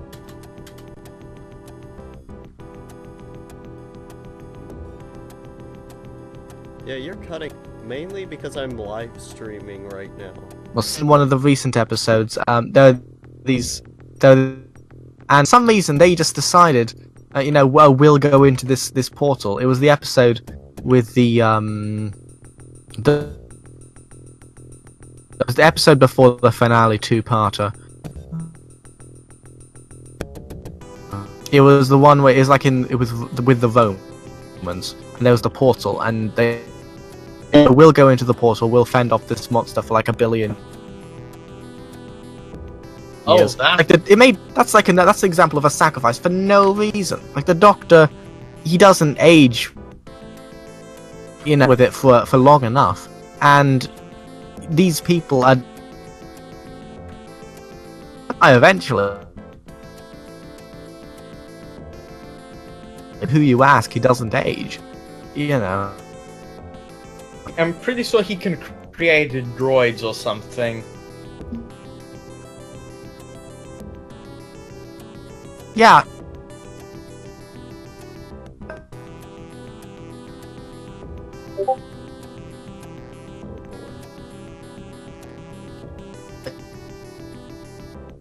Even that, he could have...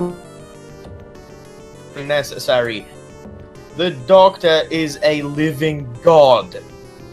Yeah, it's very sad. I don't like it. The Doctor's weapon has always been his intelligence, so what is...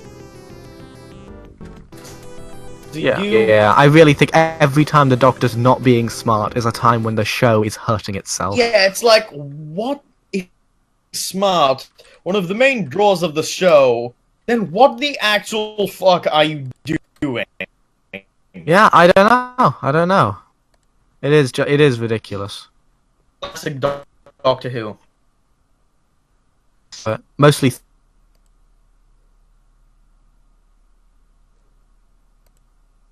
third Doctor my stuff. My third favorite Doctor. He's good, I like him. Yeah, especially like this sort of dichotomy between him and us, where they're these equals, but it's the difference between the pronounced differences between them through the stories that they share that highlights why the Doctor leads so much more of a meaningful and productive experience. Yeah. It is very interesting. And how the Masters corrupts and ultimately goes to ruin him. Yeah.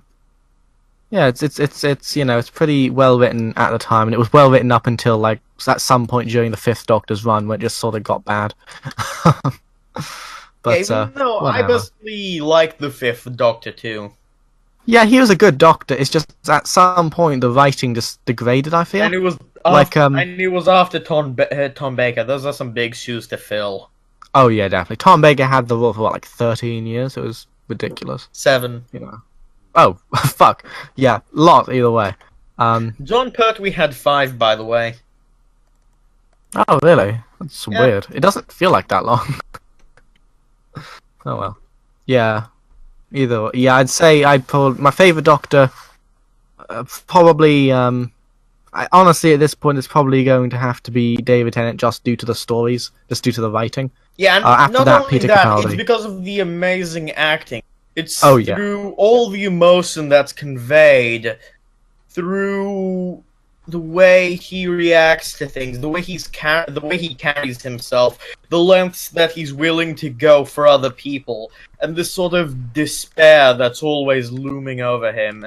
Like, remember Yeah. his talk with Martha in the New York episode? What was that about? How, the one where Martha and the others were trapped on the face of Bo, sort of ended up bringing the situation to a conclusion. Oh yeah. Yeah, remember we had his with Martha at the end. Also, his lone spell when he was talking about how all of his people are gone. Wow, everyone seems to be cutting out. And he's this. Yeah.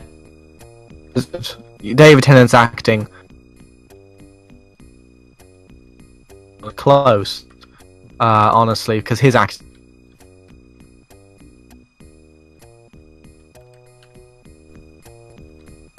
There's a lot of cutting out in this.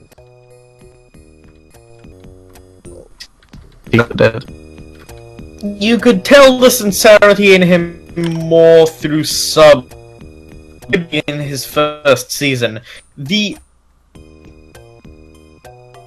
Oh man, it's not a good idea. Like Rick Sanchez from. And do live streams at the same time? Everyone's cutting out? Rick and Morty, so Oh yeah, I do. That was. Tiny Pink, he could have been a legitimately great foil to the Doctor, but for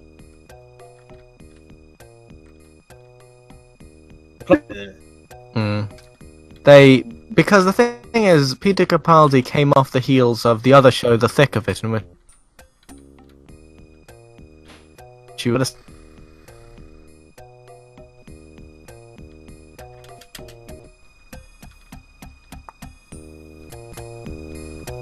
well, though. Yeah. And sort of. Yeah, it's fine, guys. We're just going to translate the character 1-to-1 and make it more family friendly, and it's going to be fine. And obviously, that Doctor here, you have to reimagine the character. In a.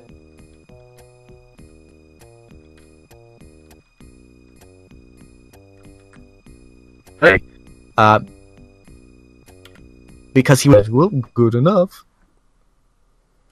It worked well, though, with who he was. It worked with. But he, In the season, it was. the you've got this him in emotional stories. It just doesn't. At least you had emotional quirky Doctor. Mm. But Peter Capaldi, he just never reached potential because he's always given emotional stories that just can't. A character arc is supposed to be so much. I feel like a lot of the I think he really did come close with full potential in the most recent series that happened, series 10. I thought that was really good. The overall Davros as a one, series. the Davros Oh, episode fuck was that. really nice. Which one? That You know, wasn't the one season with Davros. Oh yeah, that was end of season. That one was pretty nice actually. Yeah, I'll give you that. That was Yeah, Yeah. always, yeah, because it's kind of a callback to that one time in Genesis. Oh man. One device that could kill the universe. Would he use it? This sort of relationship between them that was then continued into the finale of season 4 when Davros got the reality bomb. Mm-hmm. They sort of continued this a rather interesting way with Peter Capaldi, and I just found this extremely interesting in that episode. Yeah. It was. I feel like there was one flaw with the episode, and I feel like what they should have done with it, since it was the ending to it, they should have, when Davros should have at some point asked for regeneration energy, and the Doctor should have said no. And if you really needed Davros to be cool, have Missy do it. She wants to fuck with the Doctor anyway. You know, to give his regeneration, and in part, he couldn't have known it was a trap. That doesn't really make sense. It's, you know, Actually, yeah, it was. he I don't know. could. It doesn't. I feel like it's like a he theoretically could have, It's because he Davros. could theoretically Why know wouldn't everything. he No, it's Davros. Why wouldn't he know? Well, no, I mean, like, with regard to like, he should have known that it was the trap to begin. But I was thinking, like, his other. I don't know. I can't remember if it was intentional or not. When, like, everybody became like, all the Daleks got infused with all the Time Lord energy, and that meant all the sewers came up and fucked with the others. I feel like he shouldn't have known that was a thing, if he even did. I can't remember if he did. Either way, It's possible he knew from the start, though, and he wanted to test Davros. maybe, but I don't know. I feel like he shouldn't have done that. I feel like it would have been much more fitting with Peter Capaldi's character to, you know, allow his arch enemy after all this time to finally die. And the others were trapped. You know, that would have been properly sinister. But, no, I actually thought it was pretty fitting, and here's why. They begin the episode with the Doctor getting the ability to erase the Daleks by not saving Davros as a child, which comes back to the moral dilemma in Genesis of the Daleks, where he had the ability to make the Daleks never live when he could, with literally the connection of 2 wires. But he didn't do it anyway because he's just so against. Yeah, remember we had this with Martha at the end.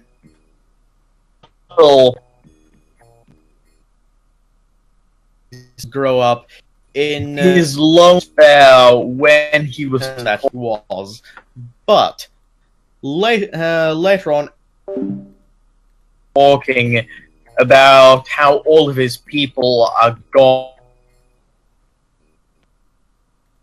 Say, so finally die until Bill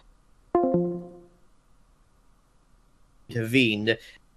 But then, after he was on Skaro and heard, he decided that if Davros can find some kind of redemption, then maybe he too can find a reason to keep on living. So this was the Doctor's time of rediscovering himself. Something that was even more highlighted when he not only grew closer to Clara and reestablished his admittedly bullshit relationship with Missy, but also came to the decision to save Davros. And this is the subtext, or rather, context is important here, because the specific example he brought up in Genesis of the Daleks, when talking to early Sarah Jane Smith, and somebody else was, if you go into a shop one day and see a child, and somebody says, this child will definitely grow up to be evil, would you kill it? The Doctor was about to let Davros die, but according to what he did before, where he let the Daleks live knowing what they'd grow to become, he too reestablished who he was, completed his character arc of refinding himself, reaffirmed his existence, and saved Davros despite knowing who he would become one day. So that's why that episode was brilliant. That's yeah, that's actually a pretty good point. I can't argue with that. Yeah, that's yeah, I guess I.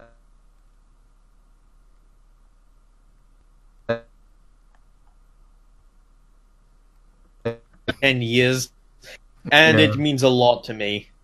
Yeah, I think I've been watching since the reboot, since Christopher Eccleston started, more or less. I think it was after the season finished airing, but still.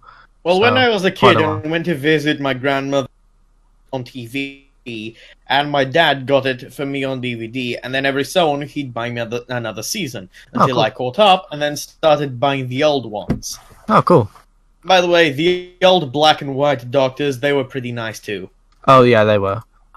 There's one problem that I have with the older, the classic Doctor Who episodes, and it's the most superficial thing ever. I really pronunciation they have there, the weird English accents. I don't like it. It's like the most. It's the most superficial thing ever, as I said. But it's like it does genuinely. It's just awkward. It's uncomfortable on my ears. Oh, Smith is needlessly quirky. The older Doctors actually did quirky rather nice. Rather nicely, especially the second and third Doctors, because the main idea with the second Doctor, played by Patrick Troughton, was that he was sort of, this childish, sage-like character. So he was always extremely entertaining while having this wisdom that characterizes the Doctor. Or, in a completely different way, you had John Pertwee, who had all these quick little skills or things like dressing up in a cape, driving an old-fashioned car, fencing, just generally the way he spoke. But this was actually incorporated into a solid and constant style that defined who he was. And in this way, he was kind of the badass Doctor in a way. Yeah, it's because when they did it, they didn't do it at the expense of their intelligence. When Matt Smith was quirky, it was at the expense of his intelligence. It was, look at this, this weird, dumb guy doing his silly things. It was, when Patrick Troughton, had his, his flute or whatever it was, it was... It's a recorder. Yeah, I always forget. I call it in alternation a recorder or a clarinet, and I never call... a flute or a clarinet, and I never call it a recorder. I don't know why, but when he was doing it, it made sense because it was a skill that he had. When Matt Smith is doing it, it's a weird thing that he does. It's a weird thing that he does for no reason apart from for other people to like him. Yeah, well, Well, I feel like it makes sense with his personality that's been established. Yeah, as I say, it does make sense with his personality, but I feel like his personality isn't a good fit for Doctor Who being the show that it is. Yeah, and having the fans that it has, like us. You know what? Because maybe your suspension of disbelief has been broken because of that you're just taking apart every little thing in it that, because your suspensions of disbelief were broken because you were a fan of the old series, that it makes it to where you can't appreciate what it does for people who weren't originally. Yeah, I mean, I can understand that. I can understand it still does stuff for people who weren't around, or who don't pay attention. I can understand that. But from a the thing writing is, the Doctor standpoint, Who- it's still just fun to be fun, and not to actually have anything to do with anything, really. The thing is that, I can understand that, but as a fan who, I consider myself quite in-depth, more of a, a nerd of Doctor Who, I understand that it's fun for some people, but it's not... Doctor Who's been good because it's a family show that has depth, that allows a lot of, people like, me and Lone Crit to have hour-long discussions about it. It's a show that can be enjoyed by everybody, but also can be enjoyed by a more hardcore crowd. It's great that Matt Smith can be enjoyed by everybody, but not so much by the hardcore crowd, and that's where the problem comes Even in. though viewership actually dropped from Matt Smith relative to David Tennant. Yeah, yeah, that's kind of sad because David Tennant was catering to the family show people, the casual crowd, as well as the hardcore crowd. That's the thing, one of the great things about Doctor Who is that it does cater to both parties. And David Tennant, Russell T Davies wrote Yeah, that really well. because it had this distinctly human aspect to it. With Matt Smith, though, he was much more of a caricature. Oftentimes, they tried to make it meaningful, but it was so underdeveloped, or just for a small amount of time, that it didn't really mean anything in the long run, and really just was lit. I feel like that is a problem with Matt Smith. Also, every time they reference one of like the classic Doctor Who monsters or something like that, or like a bit of in-depth lore, I hate it because they're not doing it with any kind of cleverness. They're just doing like, remember this guy? We do too. And it's like, obviously Said that, you can get it on the wiki. By the way, the other episode with the Doctor and Davros that I mentioned earlier, it had two details that I find stupid. Number one, I found it kind of weird how the Doctor just got his sense of purpose back that easily, because the underlying problem, I don't remember it being solved. I may be wrong. Second thing, why were there all the Daleks there? It made no sense. They were outdated models. Why would you keep them around? Yeah, that was peculiar. Okay, it's just because I bet the hardcore fans It's will pandering. like this one. Pandering. It is. It's pandering. Like they had the terrible. Supreme Dalek and the old black and white Dalek, and then they had the War Machine thing from Sylvester McCoy, the white one. Yeah. They just because obviously all these Daleks are always in operation at the same time. Am I right, guys? Yeah, he did that with the Cybermen too. Oh yeah, that was. Wait, no, that was because of they were evolving as they went up through the ship, wasn't it? Yeah, Yeah. but then okay, that is true. But then at the end, it also had all of them at the same time. Oh yeah, it did, didn't it? That's really dumb. It was How did anybody let that happen? It was I mean, aren't the Cybermen the idea behind them that they're this All the same as each let's other. say this final evolution of humanity that ironically removes the humanity from being human. Yeah. But they constantly seek to upgrade. But then when they're there, they don't upgrade. Even though they're the shitty original Cybermen. By the way, it was a really cool idea to bring back the Mondasian Cybermen. I just really hope they play with that a little more. I think, I was really skeptical to begin with, but when I actually saw the costumes in action, I think they knew, they kept all the right bits, and they threw out what needed to be thrown out. They did well on that one. I'm really glad they kept the voice. Yeah, it was also really interesting in, have you ever seen The 10th Planet? Well, The three as out much of as possible, four parts. 3 out of 4 parts, yeah. That was actually a really interesting episode, because, you got to see the Cybermen surrounded by the bandages, and have some exposed flesh, and, it really allows the idea of, the costumes really allowed the idea of the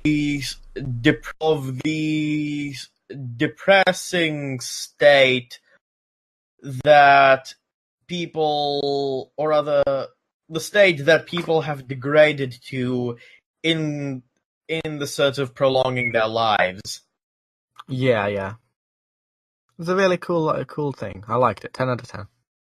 Yeah, it was also reincorporated in the alternate universe in modern Doctor Who with, what was his name? I forget his name, the guy anyway, where he tried to create the new Cybermen. Oh yeah, Professor Cybus, I think. Yeah, him. It didn't quite keep that depressing, let's say, undertone of the original, but the core idea was still there. Yeah.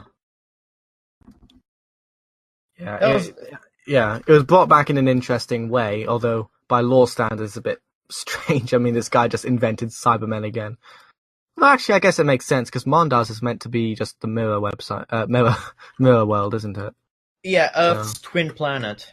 yeah, Yeah, this actually reminds me of, as a side note, this reminds me of this one anime called Technolize, where they do something similar.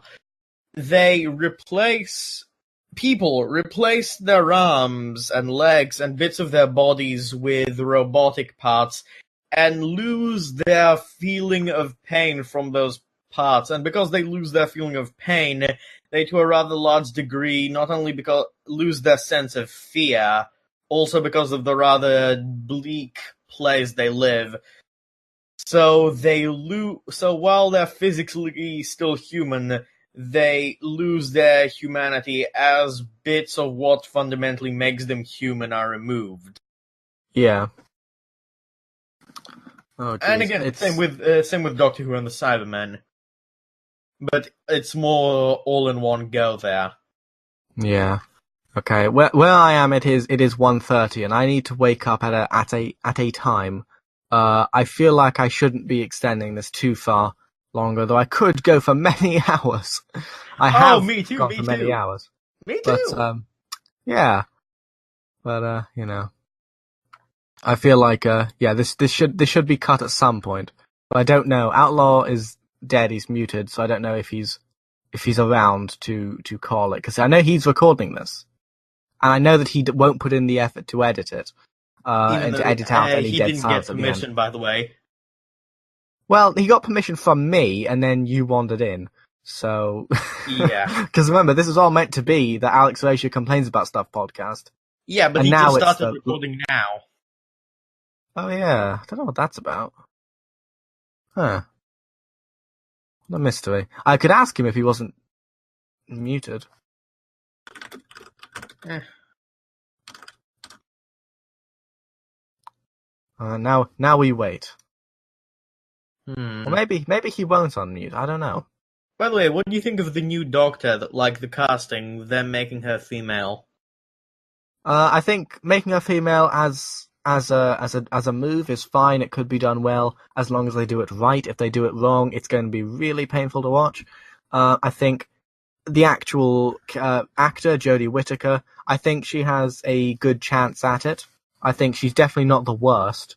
But I feel like they could have done better. She's definitely not a top tier pick. I was honestly hoping for someone else, but I can't remember her name. Because I did have a pick for a female doctor. It was, oh fuck, what was it? What was I gonna unmute about? Oh yeah, when are we going to end this podcast? Because I want to go to sleep at a time and I don't want to be super tired tomorrow.